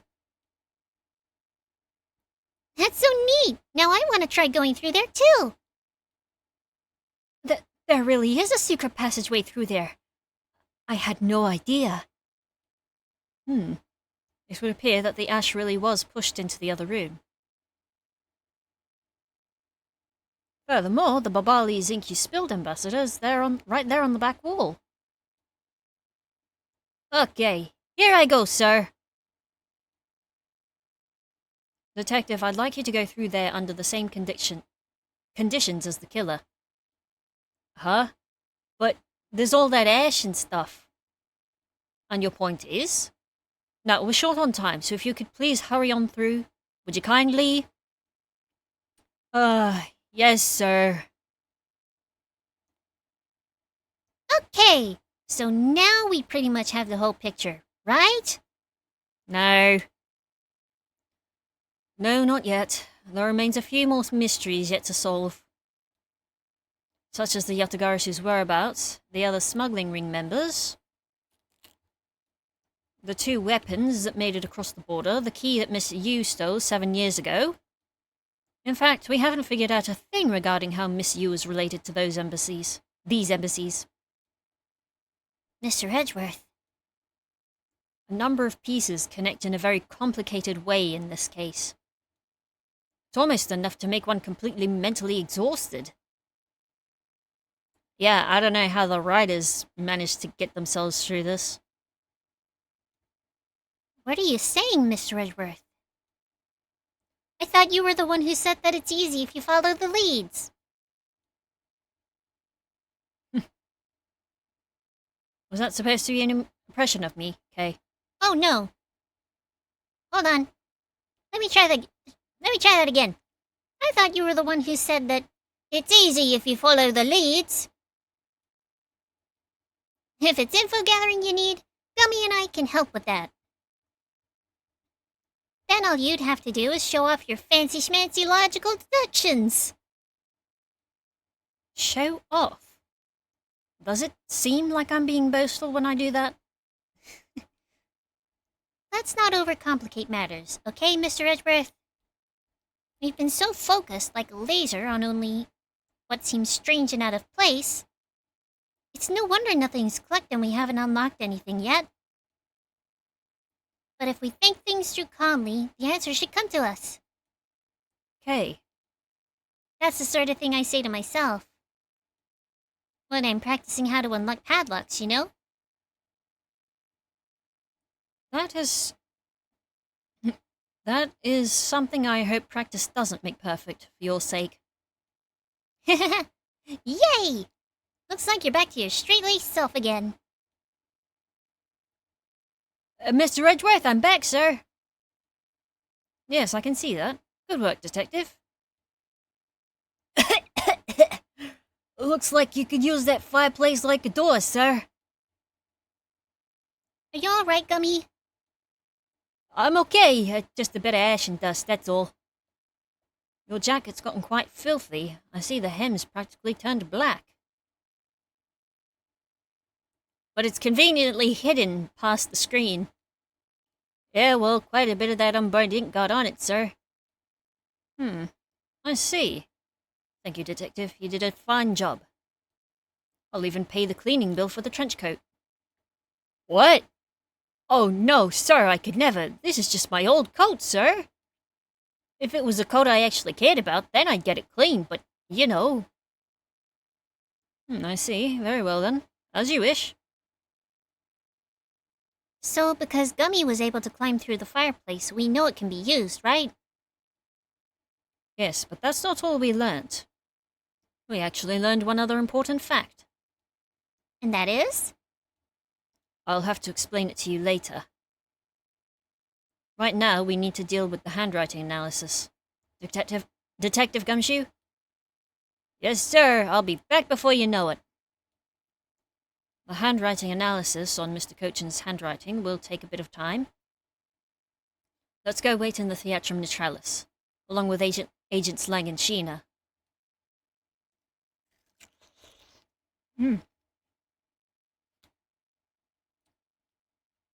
Yeah, I'll save my progress.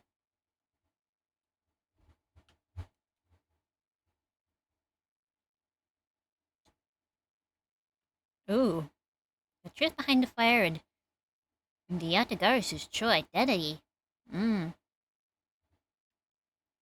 you what, I'm gonna take a break, and then I'll come back for the Yatagaris' true identity. Because, seeing as this will be my last stream of the year, I better make it special. Special. Just a bit. Alright, I'll be back.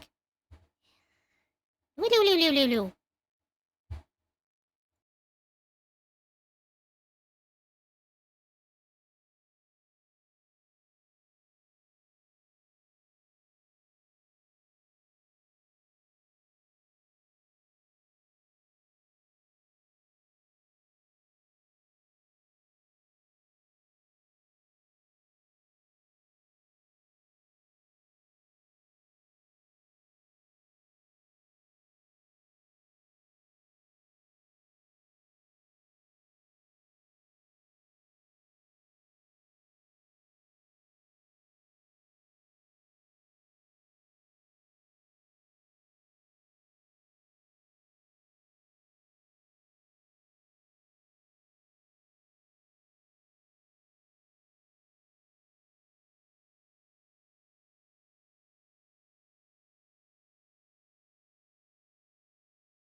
Pew, pew, pew, pew, pew, pew, pew, pew.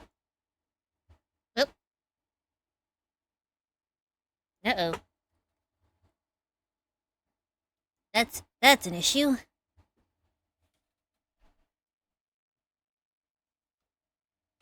Hold on.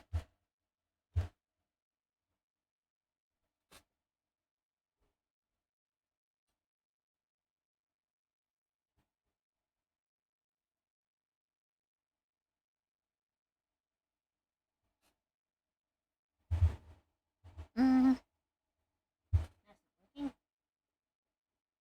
Hmm.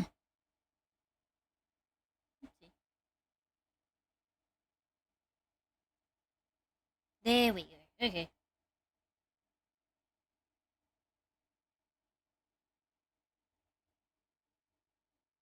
Mm. Put that over there.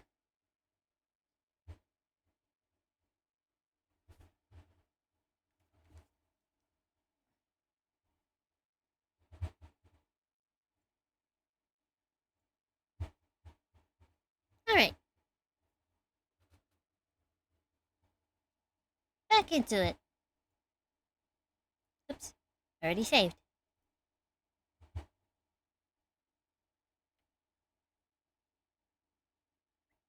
March 14th, 11:33 p.m.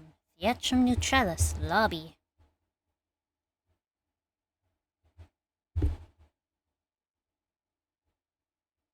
Agent Lang, are you going to be wearing those sunglasses this whole time? Langta says little cubs never do they know the real fury of the elder wolves.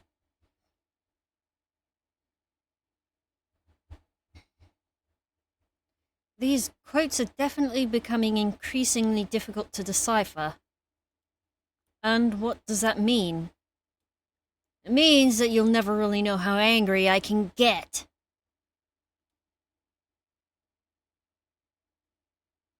Mr. Prosecutor, the counterfeit bills made with Babali's ink. They were all of Shangfa denominations. Yes, so I heard from Miss Wankama. But we don't know where the play money has gone. They mustn't have figured out that it was all burnt yet. Ever since those things showed up in circulation, my country's economy's taken a big hit. Shangfa is in financial chaos as we speak. Well, that's not good. Because we can't tell the difference between our own bills and the fakes. But it's not just the money. The citizens are also worried. I stake the honor of the House of Lang on this. And have come to this land to capture the mastermind behind this whole mess. I investigated how the bills were made and how the ink was smuggled into Jiangfa, and I pursued the smuggling ring all the way here. But tonight, this is where the final chapter was written. Despite my frantic efforts to chase the smuggler down, someone got to him first. And now I'm called to return home without a single answer. Agent Lang, Don't start. It's not your fault. It's not anyone's fault, Mr. Prosecutor. Ambassador Alba, I'm sorry for all the trouble tonight. Oh, no. It's I who should apologize. It was all because I was not strong enough. If only I was able to think of a better solution. Quirkus, you fool! Curse your empty brain! You're being too hard on yourself, Ambassador. I take full responsibility for tonight. End of story. Sheena, let's go. Time to return to our den. Yes. I don't like to admit it, but there's not much else for us to do but to go home as well. Agent Lang! You! Wolfman and the secretary lady, hold it! Objection! Pow! Detective Gumshoe, have you got the results of the handwriting analysis already? Yep, and that note was definitely written by Mr. Cochin, sir. Ah, just as I thought. Good work, Detective.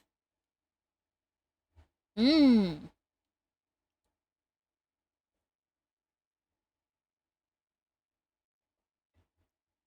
Mr. Prosecutor.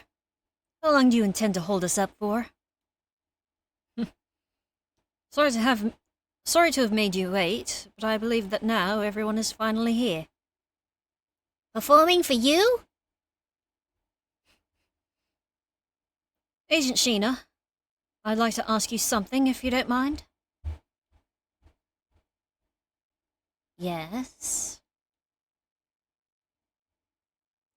How exactly did you fail to see the Yatagarasu? When you were in the neighboring room to where Mr. Cochin was killed?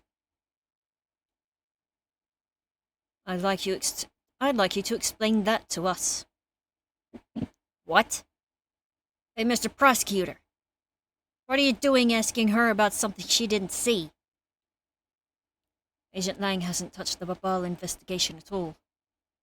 So I suppose I'll need to explain a few things to him first. Miles Edgeworth, I can't even begin to imagine what's going on in that head of yours. The only thing going on in my head is the pursuit of the truth. Hello? It sounds like you have some sort of plan. Very well. I'll supervise you until the end. Is she seriously going to treat me as a subordinate for the rest of the day? If not the rest of your life. You're not trying to pick a fight with my subordinate on some flimsy guess, are you? I'm not trying to pick a fight, and the evidence is hardly flimsy, as you'll see.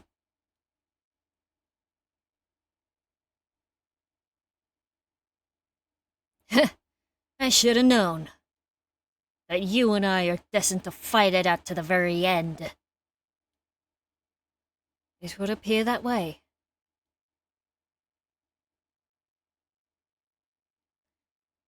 Well, I'll prove her innocence. So let's see what you've got, Prosecutor Edgeworth. I was about to call him say Professor again. I must have some kind of professor on my mind. With pleasure. For my opening argument, I'll discuss the Yatagarasu that appeared in Babal, and establish exactly who it was that Kay saw.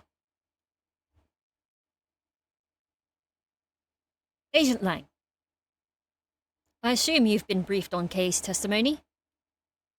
You mean the suspicious person in a coat that she saw? Yeah, that one. That's right. That person, Anohito, is one of the keys to solving this case. The person who pretended to be the Yatagarasu. Pretended? And what do you mean by that? I'll get to that in a second. But first, I want to review what Kay's mystery person did. Kay, if you could please explain for us what the person you were chasing did? Okay, you got it. I first spotted the person near the open-air stage on the Babali's side. I called out to them, but as soon as I did, they ran off. I thought it was rather suspicious, so I immediately gave chase. For sake of argument, let's call this suspicious person the Yatagarasu. Now, please tell us what happened when you chased the Yatagarasu up to the 3rd floor. Can do.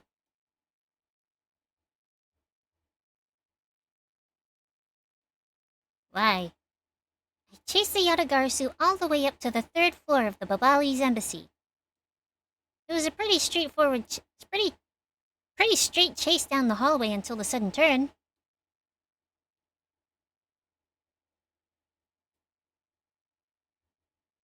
the Yatagarasu disappeared around the corner, so I did my best to catch up.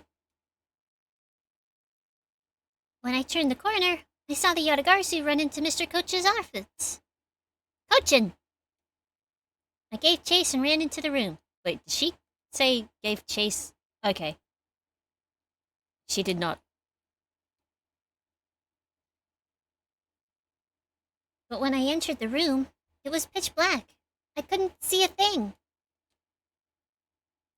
I felt something on the ground next to my foot, so I turned on the light. But then... Ah! Who's there? By the time I had turned on the lights, the Yatagarasu had disappeared. When Kay entered the room, the person she was chasing was already gone. Why do you suppose that was, Agent Lang? What do you mean, why do you suppose? Isn't it obvious? The person slipped out through the door behind the girl under the cover of darkness. Sorry, but I know for a fact that the person did not escape through the door. Oh? And how do you know that with such certainty? That's easy. I know something you don't. The Yatagarasu had if the Yatagarasu had left through that door, they would have run right into this person. Kay. Oh, really?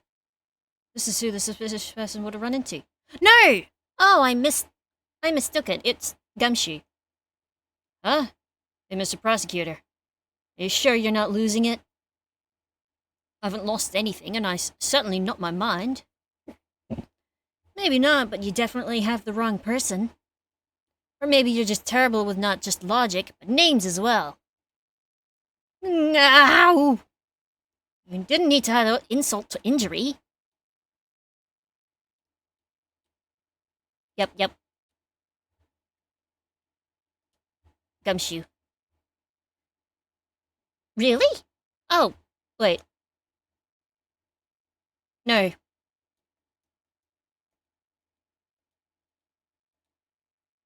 No, okay, it was Sheena. Your answer is Sheena? Yes, because let's consider what would have happened if the Yatagarasu had used the door. When Kay screamed upon discovering Mr. Cochin's body, the Yatagarasu would have run right into Agent Sheena, who's in the next room over. Agent Sheena, would you mind telling us if you saw this suspicious person in question?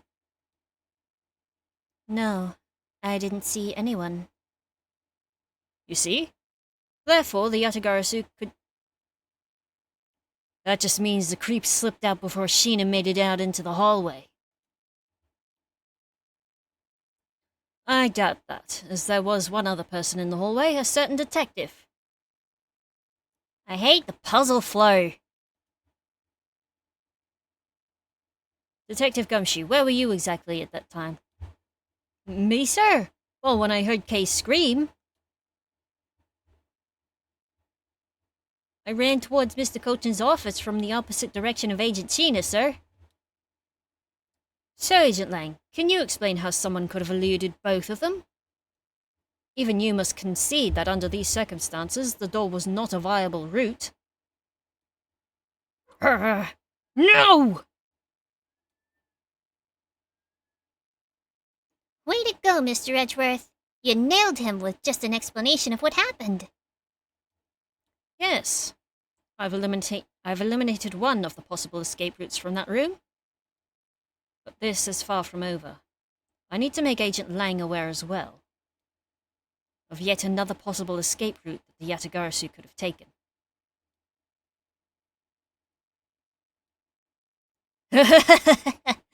I get it. So that's what you were trying to show me. Hey, Mr. Prosecutor, let me guess. This is what you're trying to say, right? Because the door wasn't a viable escape route, then there must have been another way out? Yes. Precisely. Hey, Mr. Edgeworth, it's time to bust out with our... It's time to bust out with our revolving fireplace wall explanation, right? No, not quite yet. Huh? But why? I thought this would be the perfect time. The revolving wall on the Babali side is known only to 4 people. I guess everyone else in this room, now that I've said it aloud. If we use this information unwisely, the truth may escape us in the end. What's with all the whispering over there? Scared I'll figure out your tactics? Nothing of the sort, Agent Lang. Come, let's continue where we left off. That smug, haughty attitude of yours. You really rubbed me the wrong way, you know that?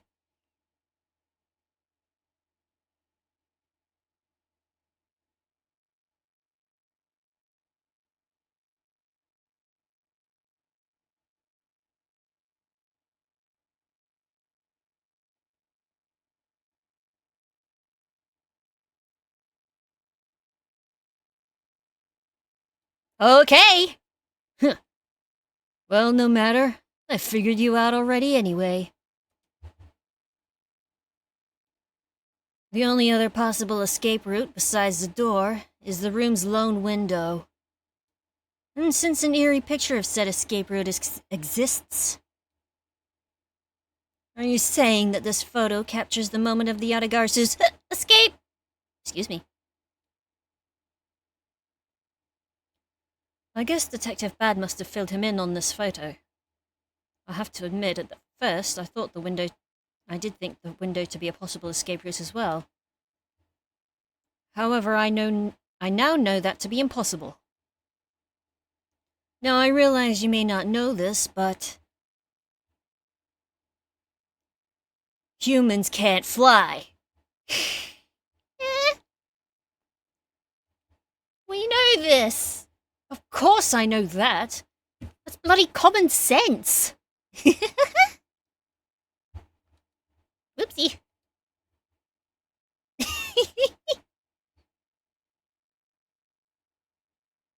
Besides, I never said I thought that photo to be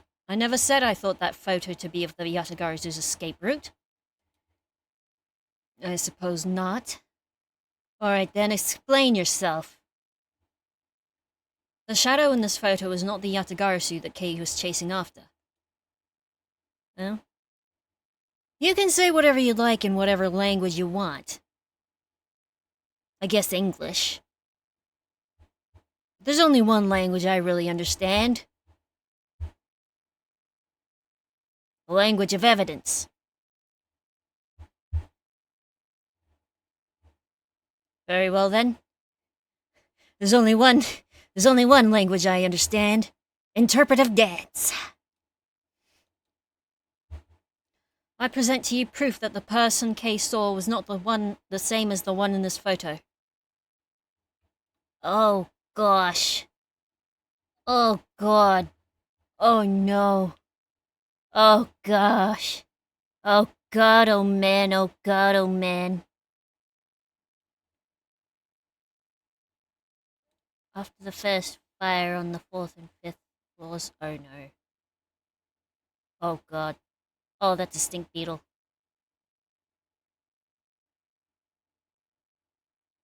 Okay, I'm gonna have to live with that, can't I?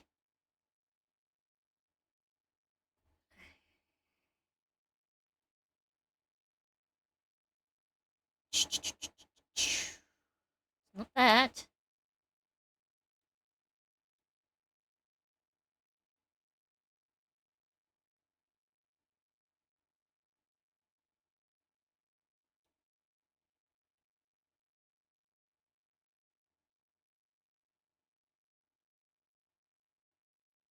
I think this is right. Yes! Let me explain to you precisely why the shadow in this photo is not the Yatagarasu that Kei saw. Kei spotted the Yatagarasu heading for the 3rd floor during the 2nd fire. However, the photo in question was taken just after the 1st. Ah! No! Yeah! Way to go! That's twice you've bit him in the butt now. We're not done yet. You still have to explain what that shadow is. And how the Yatagarasu escaped. I don't suppose you can answer both, can you? Regarding the photo, I admit that we don't understand what it means quite yet. Heh, as I thought.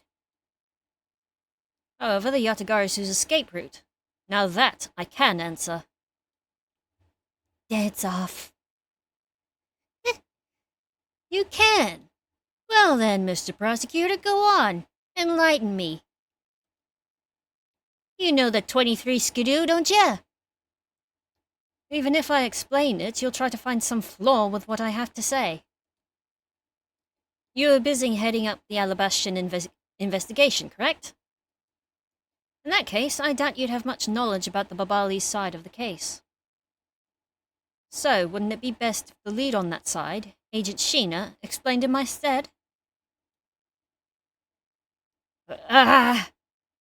Sheena is my subordinate.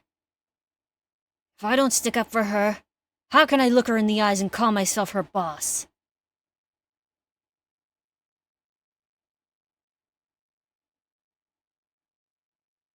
Lang, it's all right. I can take care of him. Sheena. You shield me a lot as my boss. But it's time for me to prove my worth. All right. If you're okay with it, then you have my support. Finally, it's down to just Agent Sheena and myself. This is where the battle really begins. Now then, what is it you'd like to ask? Let's see. Why don't we start with your movements inside the Babali's embassy?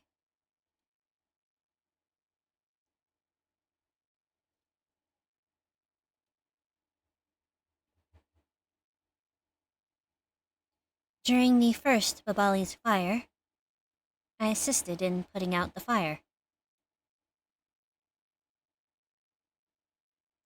During the second fire, I was searching for the Yatagarasu, which had appeared in Babal.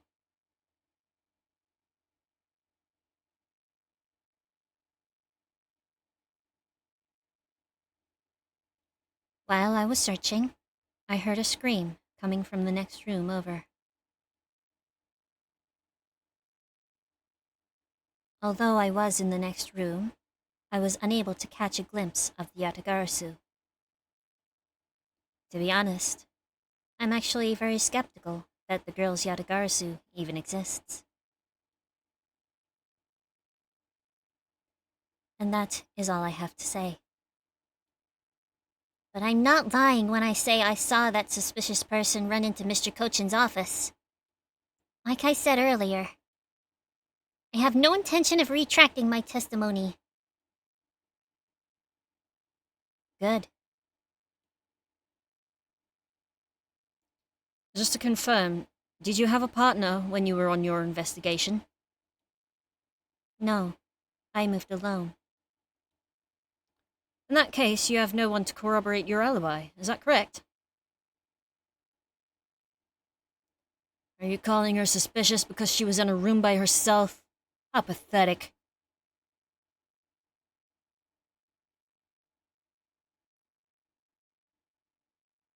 That's a set of face emotes that I've seen in my life.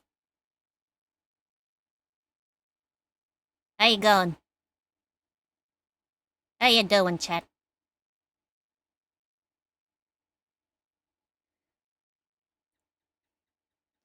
And it wasn't when Agent Sheena tried to arrest Kay under the same... I don't... Wait, hold on. I missed... She's calling her suspicious because she was in a room by herself. And it wasn't when Agent Sheena tried to arrest Kay under the same rationale? Ha! Oh no, it's another one.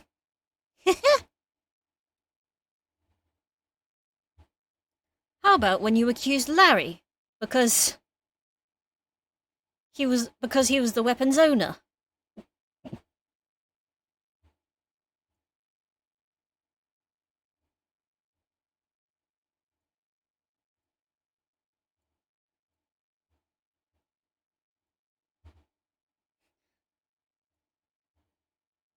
Ah!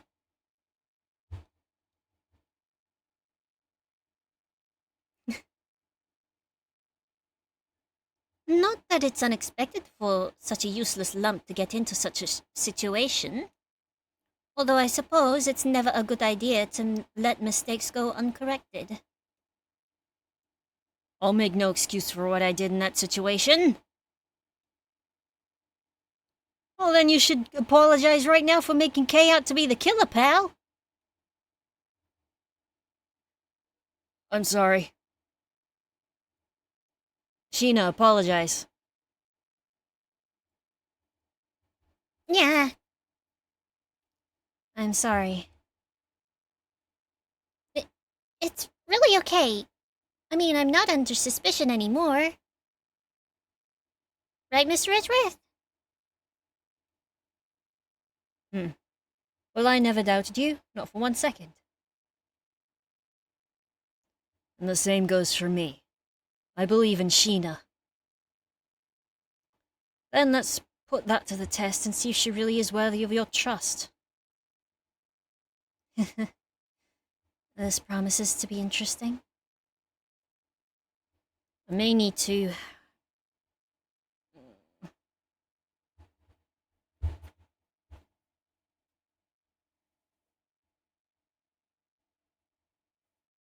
have to set up a freaking hand trap for the beetle that's running around my room.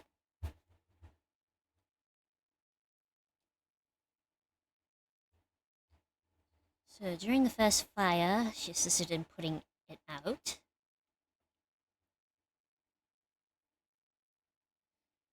So you helped with the fire extinguishing effort. I was in charge of the police on the Babali's side, so I helped them with their work. Police doing the job of firemen. You really know how to work, people. She sure does. That's because she's one awesome woman who knows how to manage. I guess so. She's always bringing you a business card or a scroll at just the right time. To prepare everything before I'm ordered to. That is the definition of a secretary. She kinda seems more capable than Agent Lang, doesn't she? At the very least, she's certainly more capable than you, Detective. Ooh! I kinda had a feeling you were gonna say that.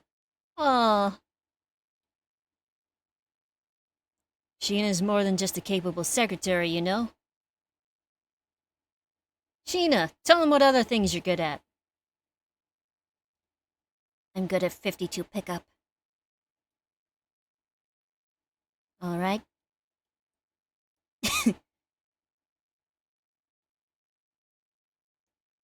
Searching for the Yatagarasu that appeared in Babal. By the second fire, you mean the one that consumed the 3rd floor of Babal, correct? Yes. That was when the suspicious person was spotted in Babal. Then you were after the same person in the long coat that I was after. There's no proof that the suspicious person was really the Yatagarasu.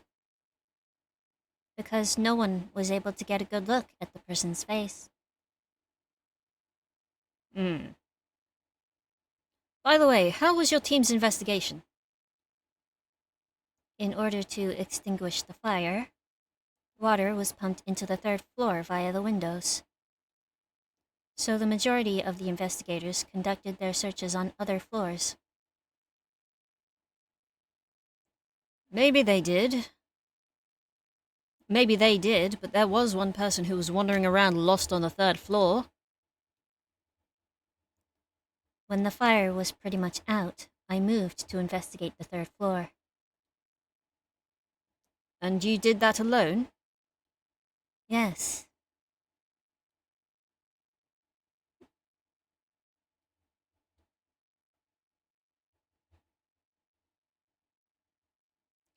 So you were in the room next to Mr. Cochin's office?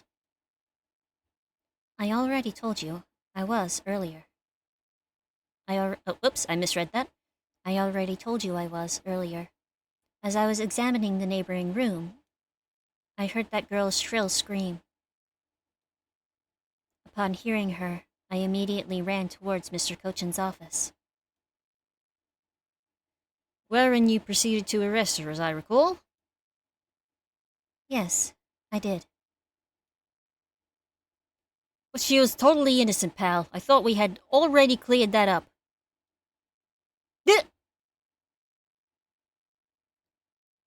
And I thought I had already apologized for my behavior. Now, if the tenacious detective would be so kind as to be quiet. I have to agree. Right now is not the time to take issue with that. Not you too, Mr. Edgeworth.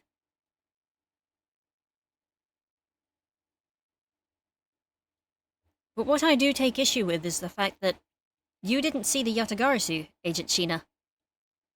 The prosecutors of this country are all so strange.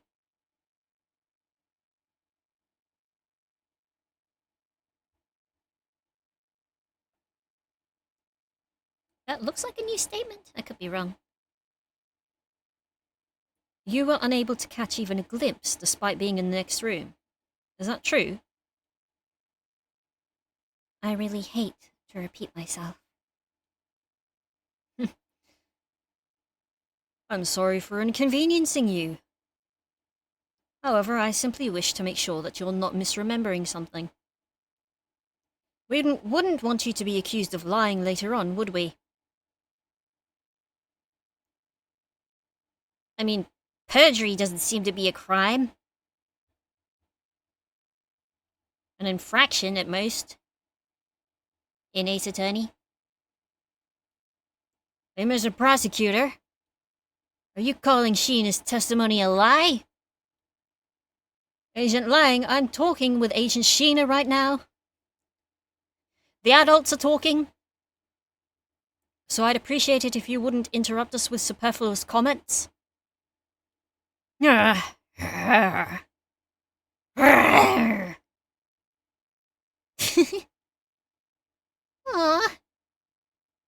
I feel kind of bad for him. I understand his pain at watching one of his subordinates being accused. However, I cannot turn my eyes from the truth. Lang, I'm all right. And as for you, I think you should be focusing your doubts on that girl rather than on me. And why is that?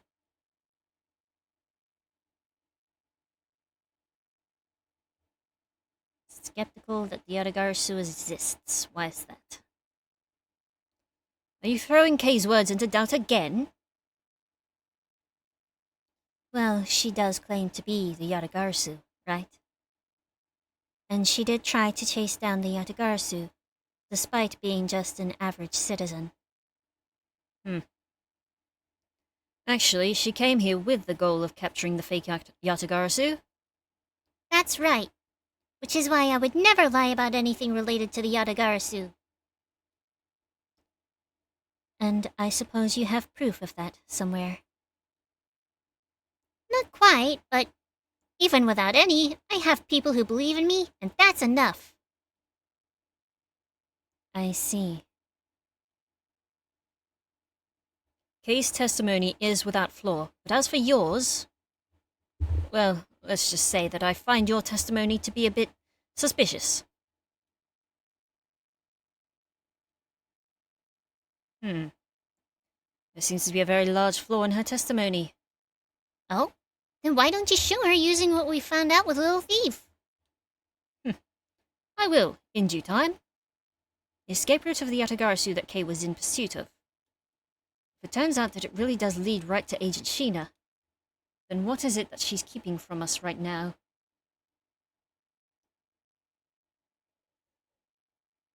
Hmm.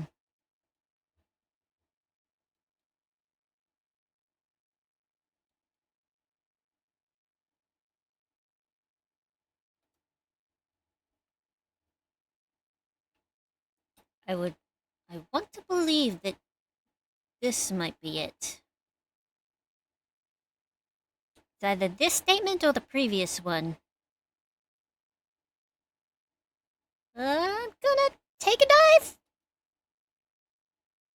Oh! Being in the room next to Mr. Cochin's office is the being in the room next to Mr. Cochin's office is the problem with your testimony. Hmm? Mr. Prosecutor, I don't see what problem you're talking about at all. Agent Lang, do you recall the secret we discovered about the Alabastion office's fireplace? Huh? Oh, you mean how it connects the office with the room next door? What about it? Well, Alabast isn't the only country with secretly connecting fireplaces. What? What? Yeah. The fireplace in Mr. Cochin's office holds the exact same secret. What? The Yatagarasu didn't escape through the door to the room or the window. The escape route was through the revolving fireplace wall and into the next room over.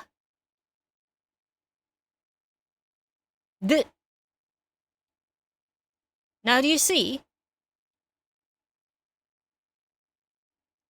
What's 4 times 8? It's 32. I think. Why do you ask? If the Yatagarasu had escaped into the next room, then the thief would have run straight into Agent Sheena.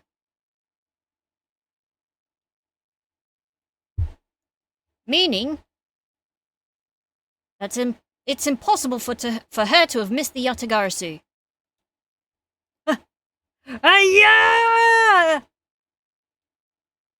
What is the meaning of this, Miles? Well, stretching my back. Would you care to explain, Agent Sheena, how you managed to completely miss the fleeing Yatagarasu? Or shall I? Worst movie theater experience? Oh gosh. I think there was one movie I watched years and years ago with a couple friends. And I remember being so, bored by the movie. I couldn't even, tell you what the movie was about.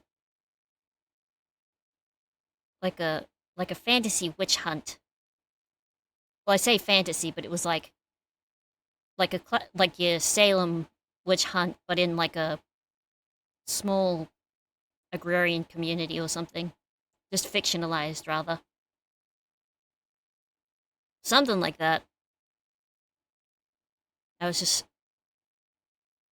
like I was more than underwhelmed by the theater movie. I would say I was just whelmed.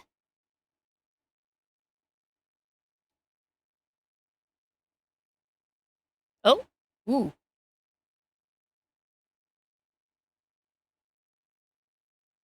Ooh. Your claim that you were in the next room was a lie all along, wasn't it? That's one. Oh gosh. Best movie experience. Um. Hmm.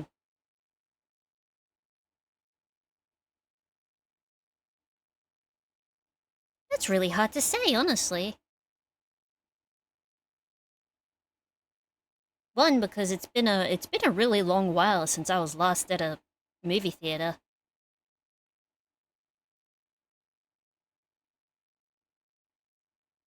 Although I'm pretty sure the last movie that I saw in theaters was at uh Knives Out. That was really good.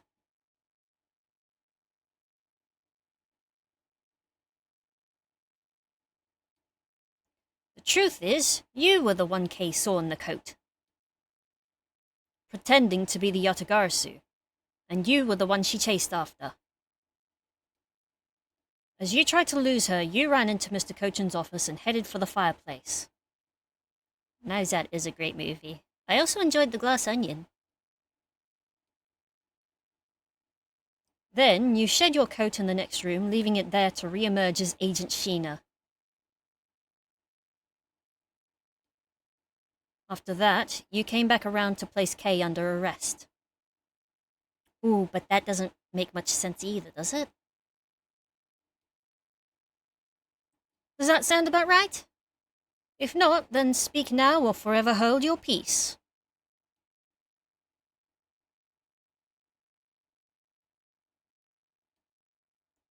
How dare you make Kay look like the bad guy when you're the suspicious one, pal?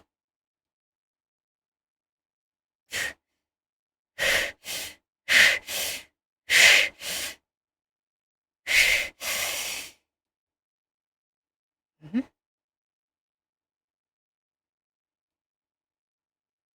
Sheena?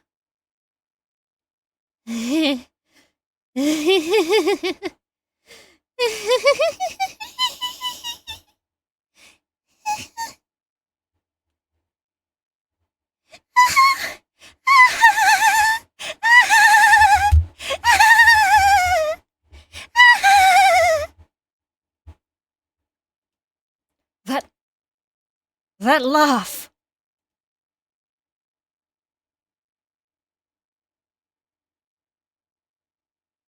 I remember this irritating laugh. Ugh, I'm getting chills down my spine. The truth come out. It can't be.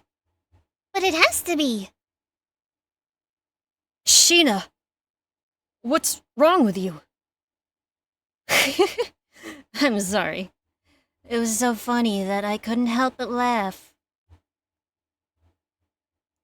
Funny, you say? Yes. That you would accuse me of being the Yatagarasu. The prosecutors of this country really are all so very strange. Do you think you can get away with this by simply laughing it off?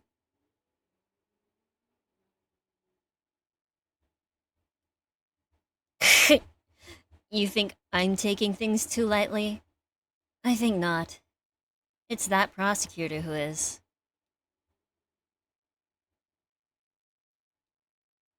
Look, everything you said earlier is nothing more than mere speculation. The Yatagarasu fled through the fireplace. Do you have any proof to back up your claim? If you don't, then you haven't proven a thing regarding the Yatagarasu's escape route. The tone of voice you're taking with me now has certainly changed. That's because it's been a while since I've had this much fun. I think I'll let loose, and then we can have a real battle of wits. For an agent of Interpol to show me the true power of her mind is a great honor. Don't underestimate me. I'm not some foolish broad, you know. I know, and that is why I won't hold anything back either as I answer your question. My question? Here's your proof that the revolving fireplace wall in Babal was used recently.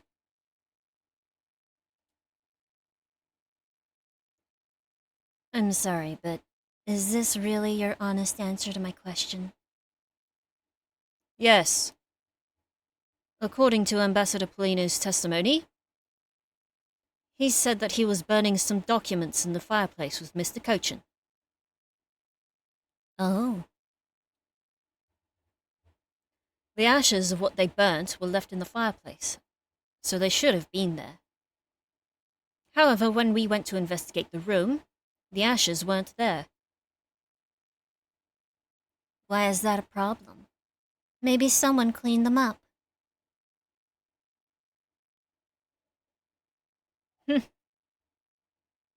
Unfortunately for you, Ambassador Polino said that he forgot to. And so the question remains. Why were the ashes missing? The answer's simple. When the Yatagarasu went through the fireplace wall, the ashes were pushed into the next room by the wall as well. The movement of the ashes that were in Mr. Cochin's office is my proof. I mean, you could also use the spilt ink on the back of the thing.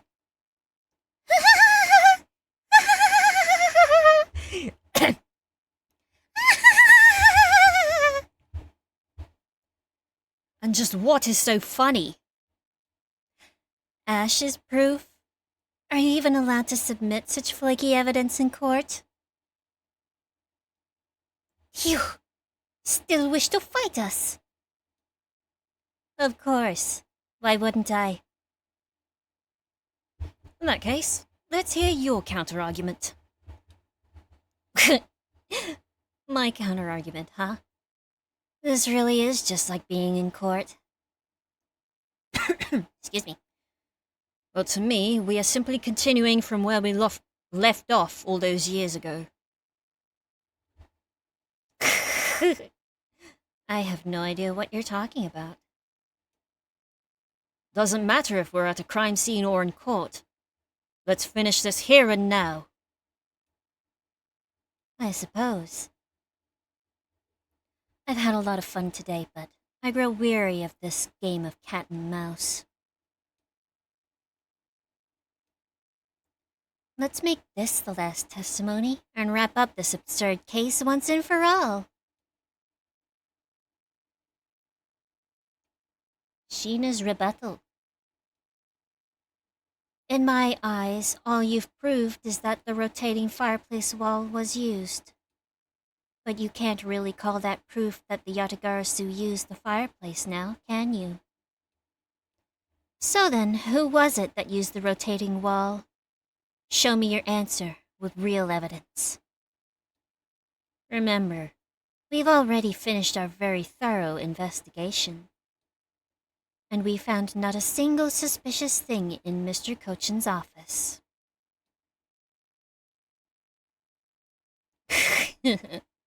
And there you have it, my counter-argument. Ah! That's very impressive. She's seen through to the fact that I've yet to gather that one piece of evidence.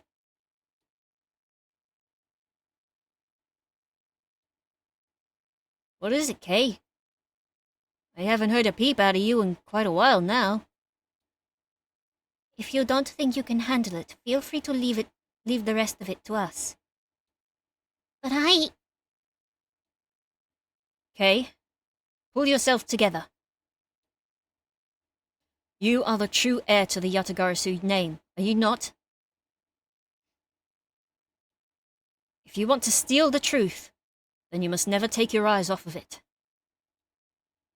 This chase you're running to catch the truth, you must see it through to the very end. Mr. Edgeworth, you're right.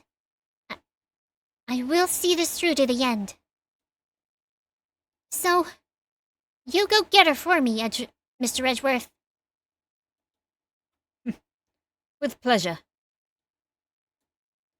Looks like a lack of evidence has left you wide open, doesn't it? Sheena? Please, show me you're someone I can trust. Don't worry. This will be the deciding match. You'll see. I'm truly sorry, Agent Lang, but I simply can't allow her to escape me again. Very well then, Agent Sheena. Shall we begin? I'm ready whenever you are.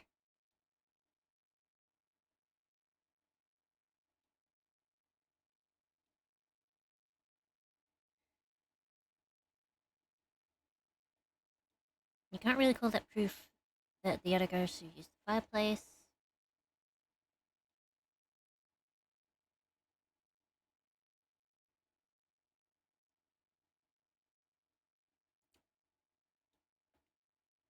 She's trying to bait us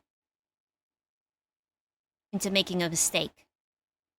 So Interpol has finished examining the entire Babali's embassy? Yes. The investigators who weren't allowed into Alabast were incredibly helpful. They all put in great efforts to search for any sign of the Yadagarsu. And yet, despite all that effort, it appears that they failed to notice the lack of ash in the office fireplace. Furthermore, you were the one who inspected the room next to Mr. Cochin's, correct? I didn't notice the ash there in the fireplace of that room, and for that I am sorry. You don't need to apologize, Sheena. As your boss, your mistakes are my mistakes. So allow me to apologize for you. I'm sorry. You know, maybe this guy's not such a bad guy after all. He apologizes for his subordinate and everything. What a great boss! Are you saying that I don't do anything for my own subordinates? You cut Detective Gumshoe's pay! No, nothing of the sort, sir. You're someone I really respect, sir, even if you are a bit too strict sometimes. That is only a problem on your end. Wow, way to be super hard on him in response. Am I really too strict on everyone? Anyway, Sheena, you didn't find anything in Mr. Cochin's office, right?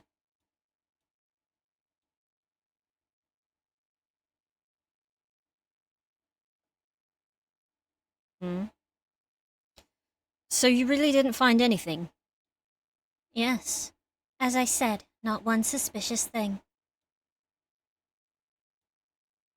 Although, as you already know, we did find the Yatagarisu's key and the document detailing the smuggling operation. But we still haven't found the blade that belongs to the Babali's knife handle yet. Huh. You see, my subordinates worked hard to investigate everything. So there was nothing else to find, all right? Wow, Agent Lang really sticks up for his people.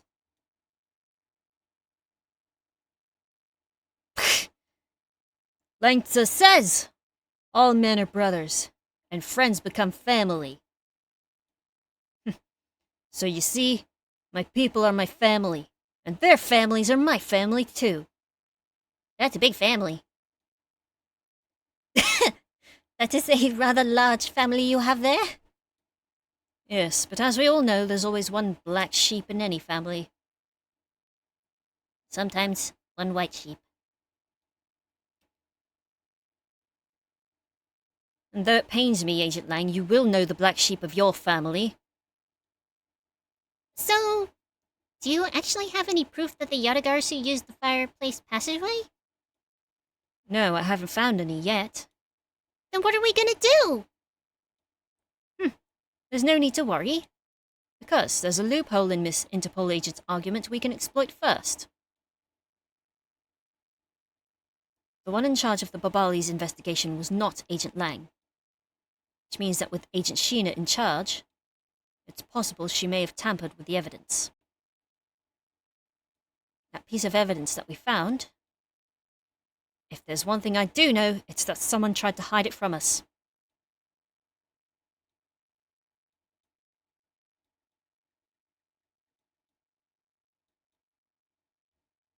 Not a single suspicious thing in the office, did you? How about this? I called your trick. While you say that you and your agents have finished your thorough investigation, are you absolutely certain that you didn't overlook anything? Well, aren't we full of ourselves standing there insulting Interpol agents? You better not be insinuating that my men are incompetent, Mr. Prosecutor. I'd never do that. However, it doesn't change the fact that they did overlook something. I'd like for you to take a look at this length of wire. And what exactly is this supposed to mean? A length of wire? So what about it? I'll tell you what. We found this in the Babali's embassy not that long ago. What? And we found it wound up inside the grandfather clock in Mr. Cochin's office. You found that at the scene of Mr. Cochin's murder? Uh-oh. But this wire wasn't all we found. We found one other very important thing. There's more? In Mr. Cochin's office, there were signs that someone had burnt counterfeit bills there.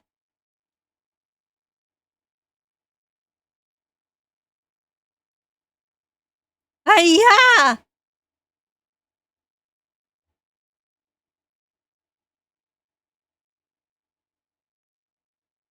That evidence was something you found out through that girl's machine, right? So what if it was? Ah, that's what I thought. But unfortunately for you, a recreation made by a machine is hardly concrete proof. Among the ashes you found in the room, did you happen to find any counterfeit bills? No. You see, so there was nothing in that office. Nothing you can call evidence anyway. I'm sorry, but I seem to have given you the wrong impression. How so? I don't recall ever saying that I was presenting evidence of any sort. But rather, I was pointing out that your investigation was incomplete. And that this throws doubt on the purity of your investigation into the Yatagarsu. You still suspect me, I see. All right then. I ask that you point out what part of my investigation is incomplete. Oh no, they're gonna make me choose. The other Interpol agents worked under the command of Agent Sheena. And is it not possible that the reason the person Kay was chasing chose the 3rd floor was because that person knew there'd be no other agents on that floor? Furthermore, we've come to see that Agent Sheena was only pretending to be investigating the Yatagarsu to the point of arresting Kay. In that case, there is one location that no one has yet to inspect. Your team's investigation was incomplete because they failed to inspect this location. The ladies' room? The location, Agent Sheena, is, of course, the room you claim to have examined. I believe the room next to Mr. Cochin's office warrants a thorough inspection. Even if you do that, I doubt you'll find anything of use to you there. I will be the one to decide that. Detective Gumshoe? Yes, sir, I'm on it. I'll be right back after I check out that room next to the office. Ouch.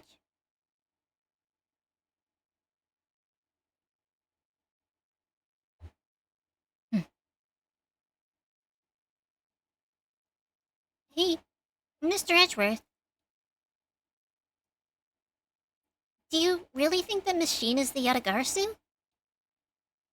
Yes, if my logic is sound, I believe she is.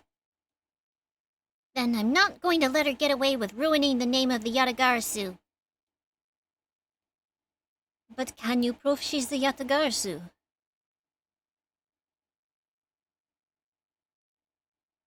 But, oh, another weirdly worded thing. But can you prove she is the Yatagarsu? That is the question. If Detective Gumshoe can find what I'm hoping he'll find, then I should be able to. And just what are you hoping he'll find? Let's just say this. I had Detective Gumshoe do a little experiment for me earlier. An experiment? As if that detective has the brains for high science. Wow. It wasn't that mentally taxing. I had him use the same escape route as the Yatagarasu. And what did you find by doing that?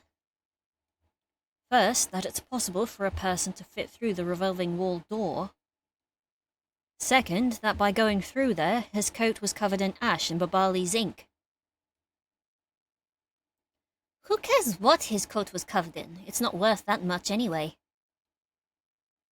Ah, but is it really worth so little? I believe that it's actually quite a meaningful result, the value of which I'm about to prove. Mr. Edgeworth, I found some things you really need to see, sir! Ah. Oh. Excuse me. So what are these things that you found? Some makeup, a coat, and a pair of shoes, sir. You found a coat? You hear that, Mr. Edgeworth? Maybe it's the same one the person I was chasing was wearing. Yes, the possibility does exist. Agent Sheena, were these pieces of evidence not in that room when you examined it?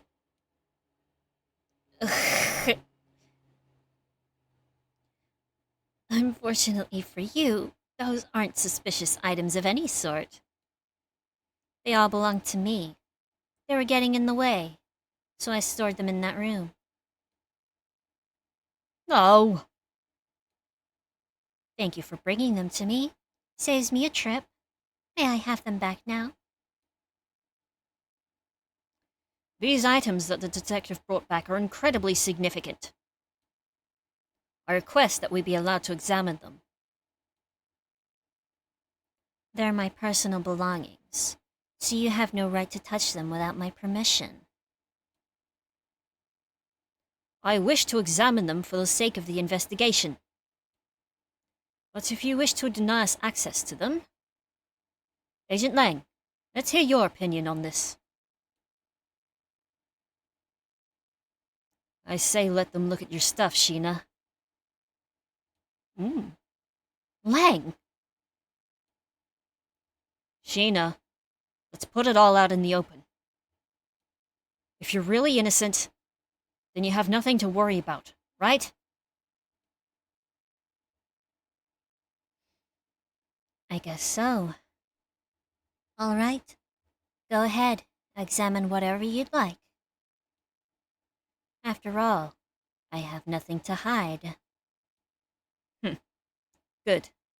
Now, let us begin. So which of Agent Sheena's belongings are you going to... oh, whoops. Misread that. So which of Agent Sheena's belongings are you going to examine, sir? Well, let's start with the coat, shall we? Let's examine the coat. Yes, sir. It appears you managed to stain your coat rather badly. Agent Sheena?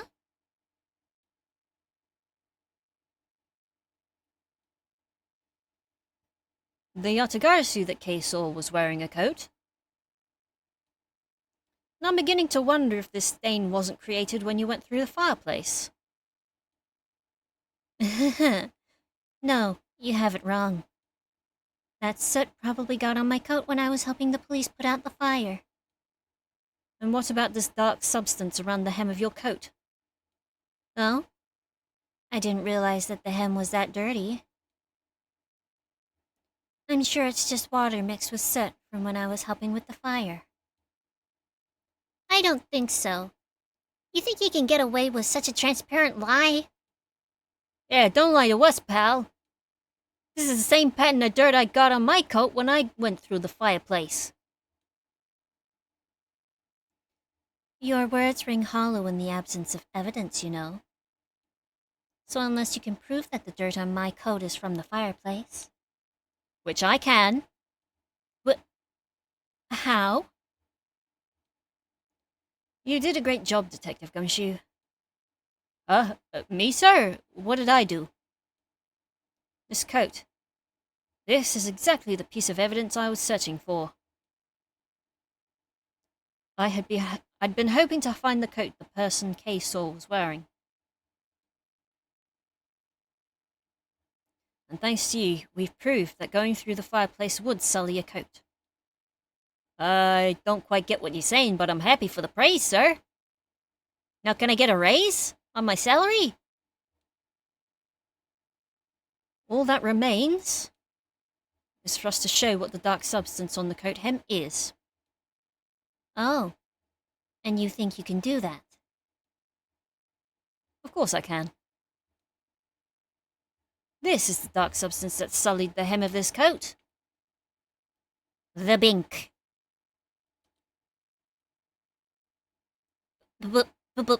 Bali's ink. Yes. This is what will prove that the coat went through the... This is what will prove that the coat went through that fireplace. According to Ambassador Polino, he burned some files in the fireplace this morning. You told us about that already, so I don't really see the point in mentioning it again. My point is that he spilled some ink onto the back wall of the fireplace at the time.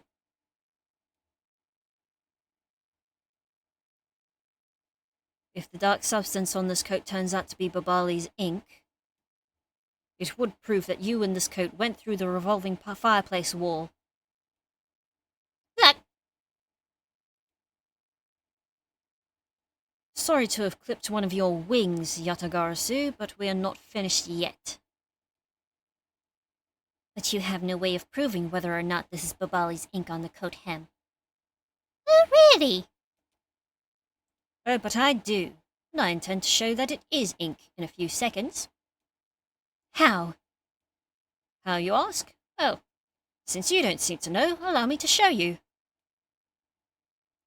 This is how I'll prove the dark substance on the coat is Babali's ink. Touch the coat. Wear the coat. You gotta burn the coat. We can find out whether that is Babali's ink or not by lighting it on fire. That's how you're going to prove it's Babali's ink? Yes. If you could please cut a section of the dark stained area for me, I'd appreciate it. You know what I just realized? The characters aren't... like, the sizes of... the relative sizes of the characters aren't equalized by, like, the heads. Don't ask me why I feel like that's pertinent. It's just a thing I noticed, and it just bothers me. Because I'll show you here and now what the dark substance is. Sheena. Sorry to do this, but I'm gonna have to cut off a bit of your coat. Go ahead. I wasn't planning to wear it anymore anyway. Now then, if someone could loan me a lighter or something? Oh, I've got some matches. I always carry them with me so I can light smoke bombs. Then if I could please have one, Kay, we can get this experiment underway. Here you go. This is a smoke bomb. I meant to ask for a match. A flame. Ooh. It's the same color as the flame's wit crystal oil produces, which means Babali's ink is a product of wit crystal oil. And when lit, the ink produces a green flame. I was about to say pink, I don't know why. I think because I was looking at those lilies.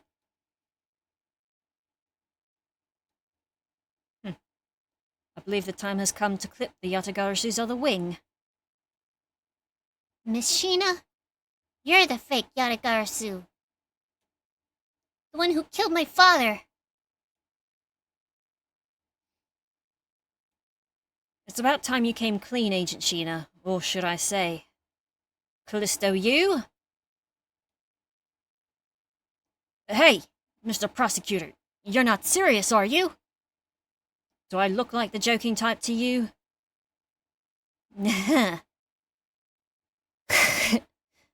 Callisto, you? I've never heard that name before in my life.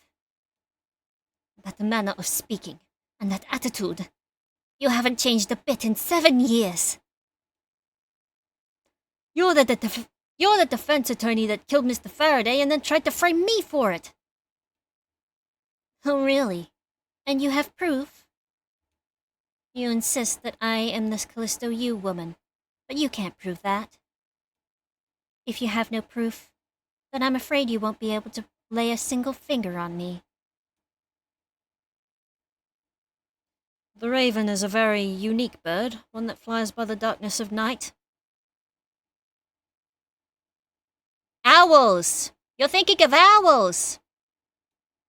However, the light of dawn has arrived, and it will reveal your true ugly form to the world. A limp, raw chicken breast. Enough poetry. I want to see some evidence. Do you really have something that can prove she is Callisto U? I do. It's something that the second Yatagarasu has preserved for us these last 7 years. Do me the honor, Mr. Edgeworth. I will, Kay. For we've finally come to the end. We'll prove her to be Callisto U with this, and clip this Yatagarasu's wings for good.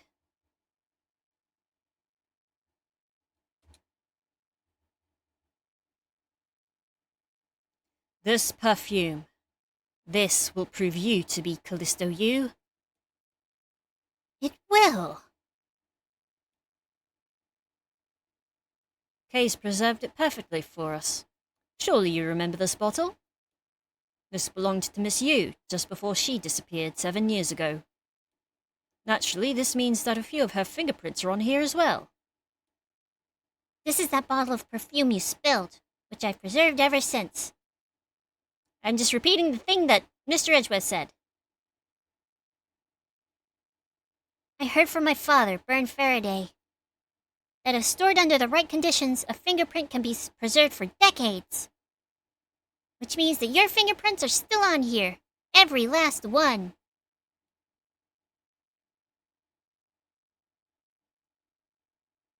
Oops. We can clear everything up if we were to compare the prints on this to your own.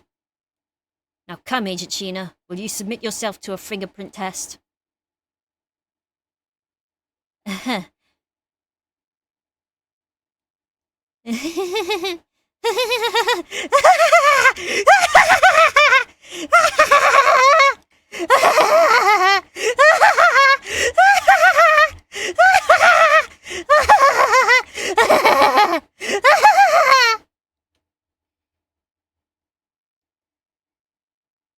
It looks like you've seen right through me yet again.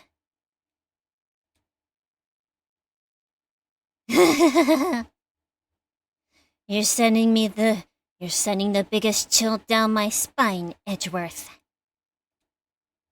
Callisto U. So, you've shown your true face at last? I don't know about that. This feeling of thrill. It's even greater than that time 7 years ago. Sheena, you're... Lang, I really enjoyed our days together. You're an insanely strong, nice, kind-hearted idiot of a man. So, you were a spy all along? A mole sent by the smuggling ring I've been chasing after? Someone who's been feeding them intel on Interpol all this time? Very good. Maybe you're not as big of an idiot as I thought. Callisto U, the woman who killed my father 7 years ago. You are her, aren't you? The fake Yatagarasu. That's right. Callisto U. That's just one of my many names. But even that's just a facade. Good evening, ladies and gentlemen. I am the great thief Yatagarasu.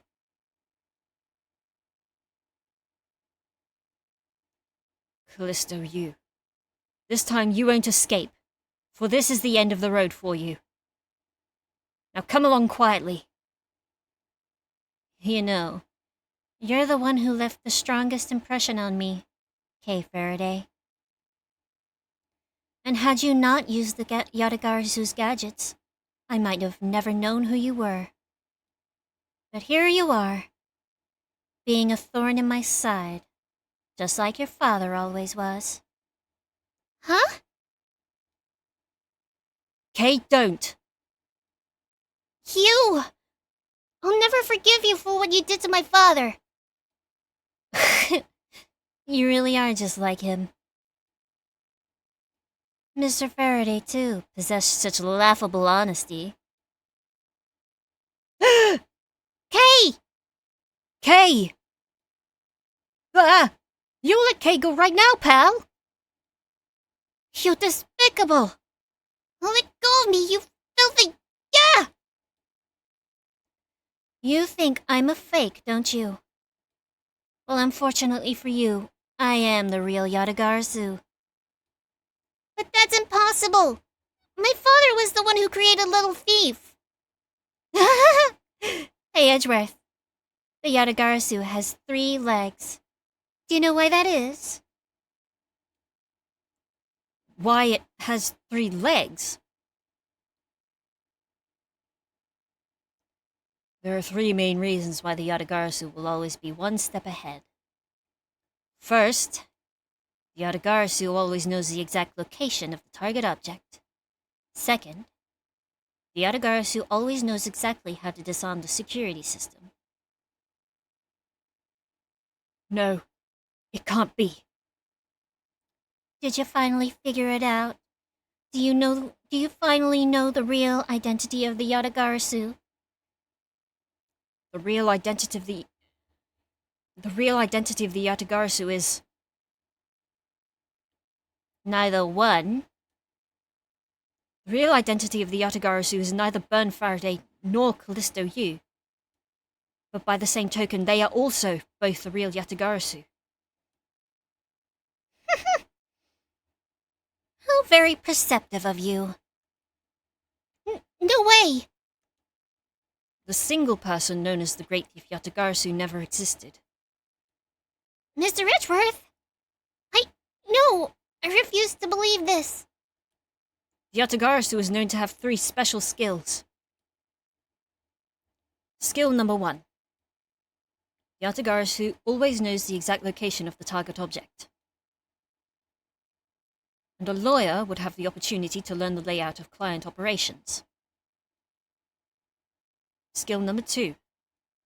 The Yatagarasu always knows exactly how to disarm a security system. And a good prosecutor would be well versed in the ways of a criminal. And skill number 3. The Yatagarasu doesn't leave a single shred of evidence behind. Ever.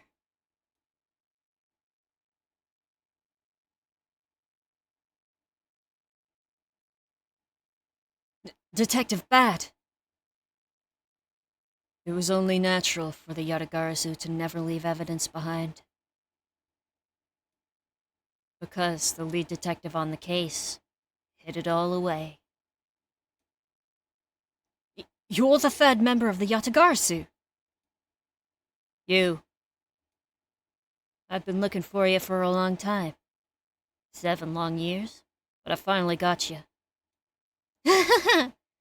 Why, Mr. Bad, long time no see. What happened to us? We used to be such a great team. If you were such a great team, then why'd you kill my father 7 years ago? Why, indeed. It was nothing personal, really. He was just another person I had to kill. How can you say that? I grow weary of this, and it's about time for everything to come to an end. And this time, I won't miss. Stop! You! Kay! It's over, Sheena. Your leg! God damn, Lang! Agent Lang! Gah! You idiot! What were you thinking, jumping in front of my gun like that? What are you risking your life for? I'm sorry, Detective Bad, but no matter what sort of past she might have had, or even if she is a spy, it doesn't change the fact that she is my subordinate. And as long as she is, I can't allow any harm to come to her. Not even from you. You really are an idiot. You know that? That's fine by me. You should know by now that this is just how I am. Hey, sis. Yes? I want you to conduct a full body search. Sheena might have another weapon on her. All right. Detective Gumshoe, your assistance, please. Sir! Hey, I found something! What's this, sir? Looks like the blade of a knife, but it doesn't have a handle. Good pull. This is a great find, Detective. Huh? It is, sir? Let's try powering up this blade with this handle.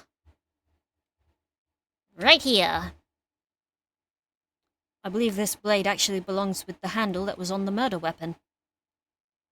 Hey, they do fit together perfectly. This blade must have been taken from the crime scene when the knife handles were switched. I'm gonna go return this Babali's knife now. Alright, I trust you'll make sure it's returned to Ambassador Polino. Knife handle given to Detective Gumshoe. I believe this makes it perfectly clear who did it, Callisto, you. For the only time the handles could have been switched is just after Mr. Cochin's murder. Which means that you must be Mr. Cochin's killer. You killed Mr. Cochin with the Alabastian knife.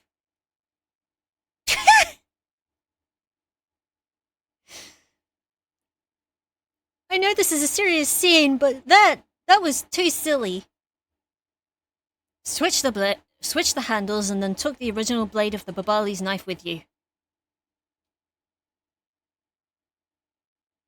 Later, you allowed yourself to be spotted by Kay near the open-air stage.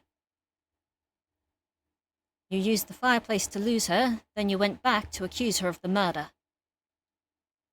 Does that about sum it up?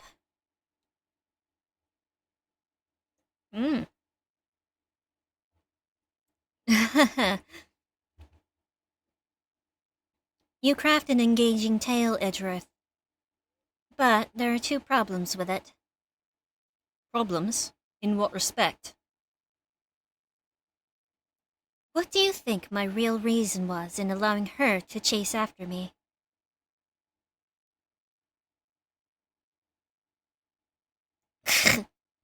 It was also I could capture Kay Faraday. What? When I saw you using that device at Gatewaterland, I knew right away that you were Byrne Faraday's daughter. I became curious, so I researched a little into your background. That's how I found out that you were on the trail of the Yatagarsu. So that's why you tried to pin Mr. Cochin's murder on me. Yes. I knew you would show up at this embassy tonight. So I thought to use you. But pinning the murder on you wasn't my only goal. You had another? Yes. Once I had you under arrest, I had planned to search you and take back the device that rightfully belongs to me, the true Yatagarsu. You were gonna take little thief away from me? 7 years ago, it was thanks to that device that Faraday was able to infiltrate this place. But he stole more than he should have. I had a tough time recovering that precious key. Then the person who stole the key in the first place was Mr. Faraday. You. That incident 7 years ago. What was the catalyst behind it? In the eyes of the smuggling ring, the Yatagarasu was becoming a bit of a problem. It wasn't an especially pleasant assignment.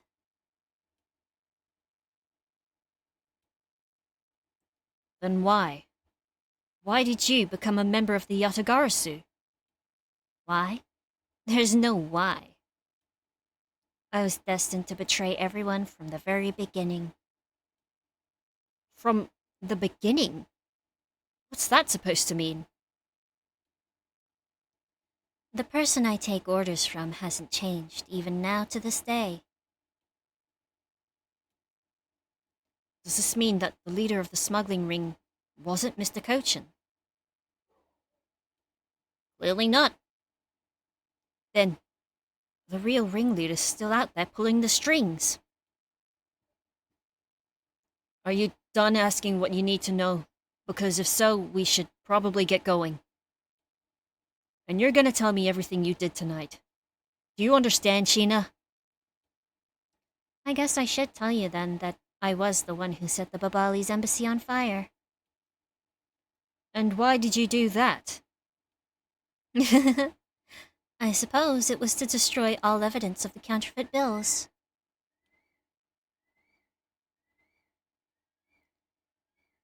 That was what the smuggling ring was trying to do? But then why start 2 fires? Sorry, but I can't tell you anything about the ring. It's your job to complete your investigation, after all. I've had my fun. Now it's your turn to enjoy the ride. Wait! I mean, Miss Sheena! Yes? When I fell to the floor earlier, these fell at my feet. What about them? They're such pretty hair sticks that I thought, well, that I should return them to you. You can have them. They're of no use to me anymore. If you don't want them, you can always just throw them away. No, I want to keep them. Suit yourself. Oh, that's right. I almost forgot. Edgeworth? Hmm? About the second problem I had with your story. I didn't kill anyone tonight. What? I'm not saying that as a sore loser. Think of it as a hint, if you will. Mr. Prosecutor? Yes, Agent Lang. Mark my words, I'm not done here, and I'll be back. And it's got nothing to do with duty or anything, because this has become my personal case.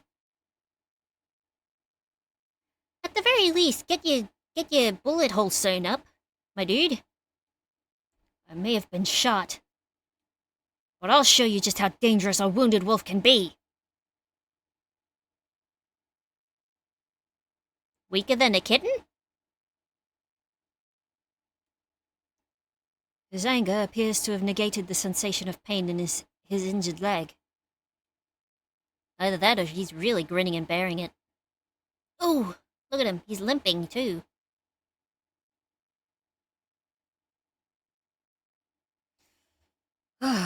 That's finally over, Kay? I feel like I've peered into her heart a little, you know? And it's so cold and dark. And incredibly lonely. The person who's giving her all these commands.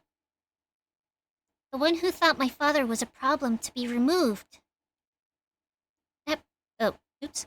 That person is the real ringleader behind the smuggling ring.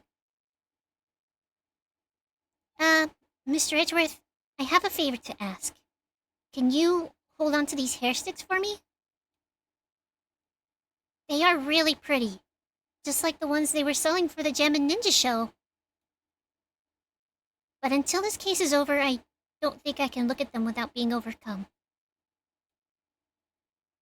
I understand. I'll take good care of them for you. There's a bit of soil stuck on the ends of these sticks. Interesting. Ah, I guess it's that time already, huh? Dinner time! So it's midnight, the dawn of another day. That's not midnight! Midnight's not dawn! What? Where do you live? The Arctic? Hey, Pops. Thanks a bunch. You've really done a lot for everyone all these years. Detective Bad, don't tell me today's the day. Yeah, it is. With this, I can retire in peace. It was down to the wire, but we almost didn't make it. That's right. 7 years is about the length of the, statute of limitations on certain crimes in the Ace Attorney. But we did it. We solved everything. But that's just it. We haven't solved everything yet. The ringleader of the smuggling ring that you, the Yatagarasu, were chasing after. The legend of that Yatagarasu is now over. Mr. Edgeworth, that bit of logic earlier, it was brilliant. I feel like I can leave it all in your hands. I'm counting on you. Is it really true, Uncle Bad? Were you also a part of the Yatagarasu? As I said to you earlier, Kay, I'm truly sorry. I wanted nothing but a peaceful life for you. Uncle Bad.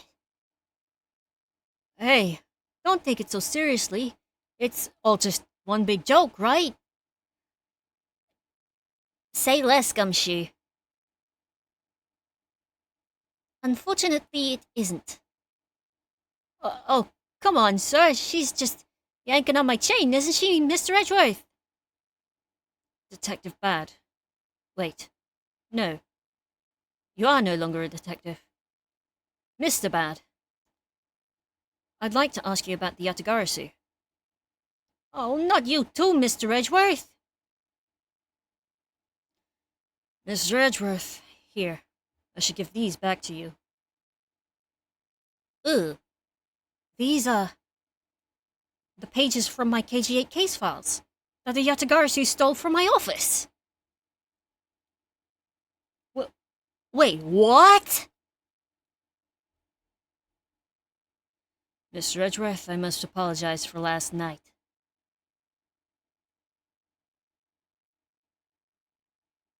That was the night before? So the Yatagarasu who stole into my room was you, was it? Wait, then that means... What? Tell me it's not true! That's too insane for me to believe, sir. It's true. Even if it's not something you want to hear. The KG8 incident. It was a very emotionally trying case. We stood in that courtroom. Faraday as the prosecutor, and I as the lead detective. Faraday had evidence in his possession that would prove the defendant guilty. However, because it was stolen, the defendant was found innocent. You was the elder sister of the victim in the case. When the defendant was pronounced not guilty, she let out a great wail. That's when we realized that there was a limit to what the law could do. The only way to bring someone like that to justice was to do so outside of the courts. That's what we thought at the time. That's how we formed the Yatagarasu. and vowed to bring to light any dirty dealings companies had with the ring, especially those that were done dirt cheap, including companies that dealt with the Amano Group. Mr. Amano's conglomerate. We called ourselves the Yatagarasu and flexed our collective muscle. We exposed all sorts of shady dealings, as a warning to the business world as a whole. By doing that, we were able to stop the higher-ups from covering things up. And then, it was finally time. We had finally arrived at the moment when we'd find out the ringleader's true identity. It was then that you literally stabbed us in the heart.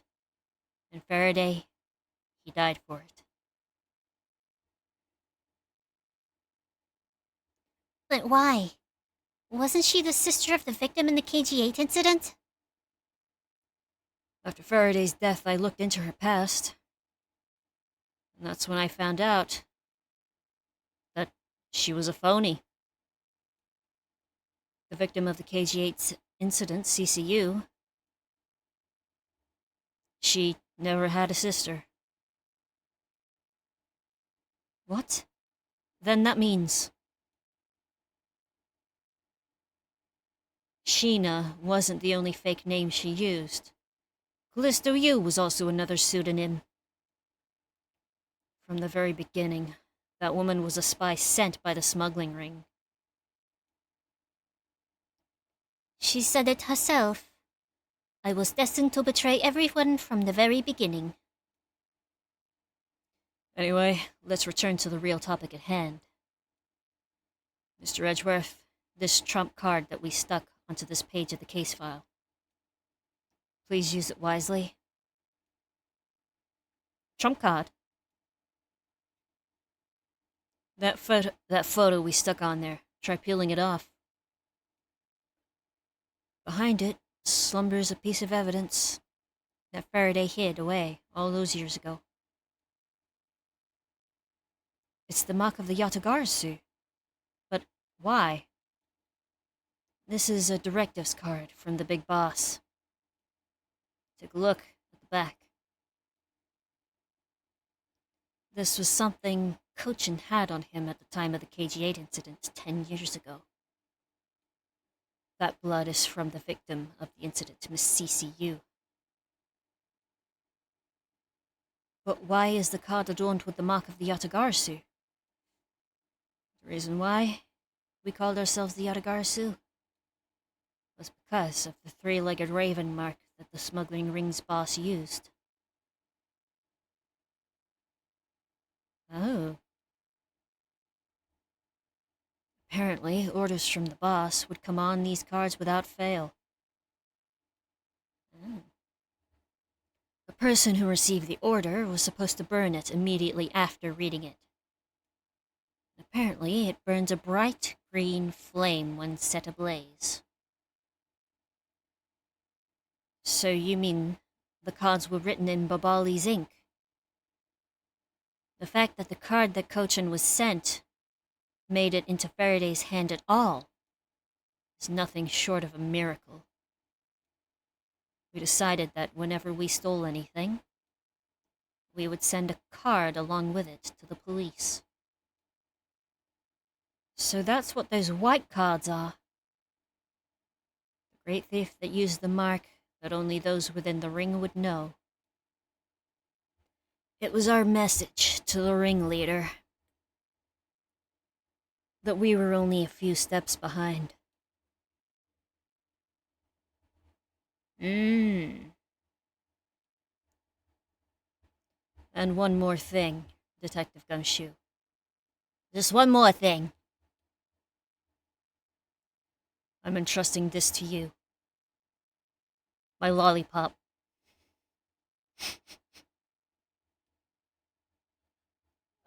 What's this, sir? The original tape? This is what I was talking about earlier. During the KG-8 incident trial, Faraday had this in his possession. this important, definitive piece of evidence. But I thought that was stolen. How do you have it? The person who stole it from us 10 years ago was a man by the name of Ernest Amano. And he had it locked up and hidden away all this time. We forced him to tell us where it was, finally, after the other day's kidnapping case.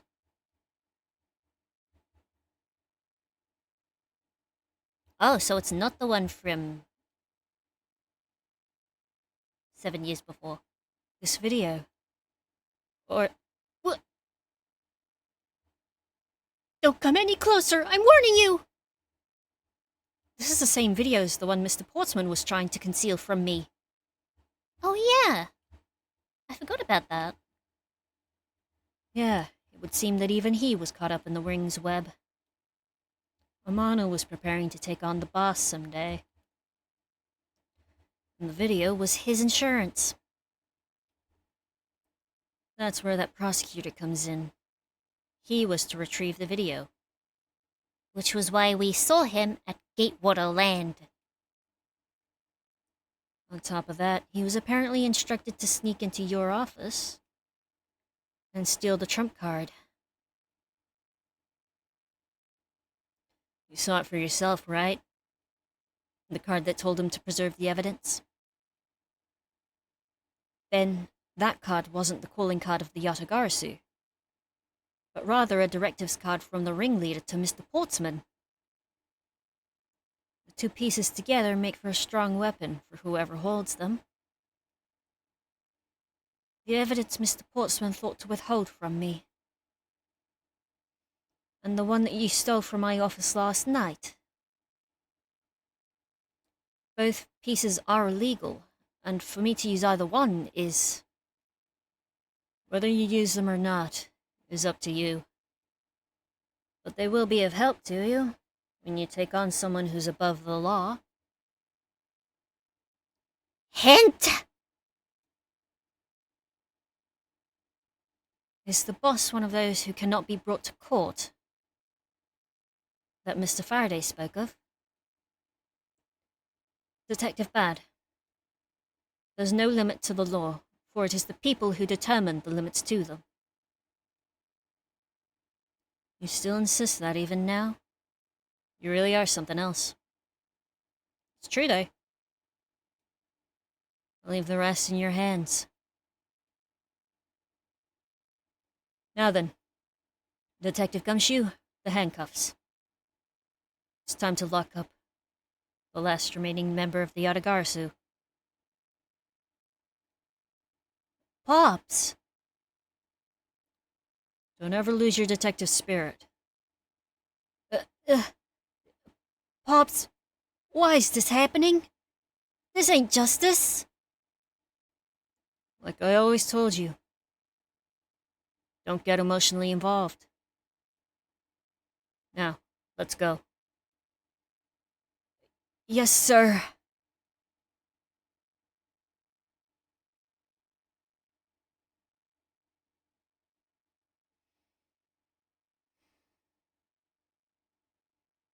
Is this really the end of a legend?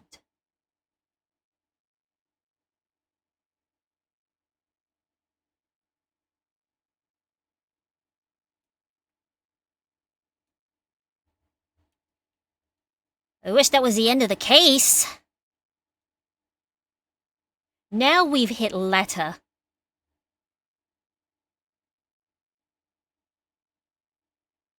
Oh my goodness.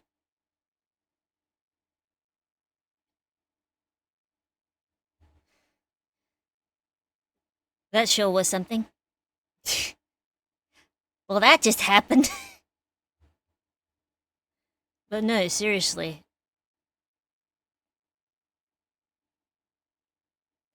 Like, I could say a lot right now, but...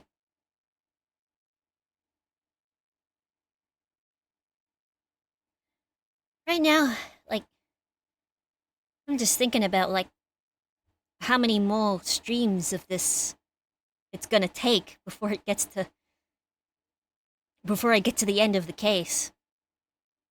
I reckon 6. 5 or 6.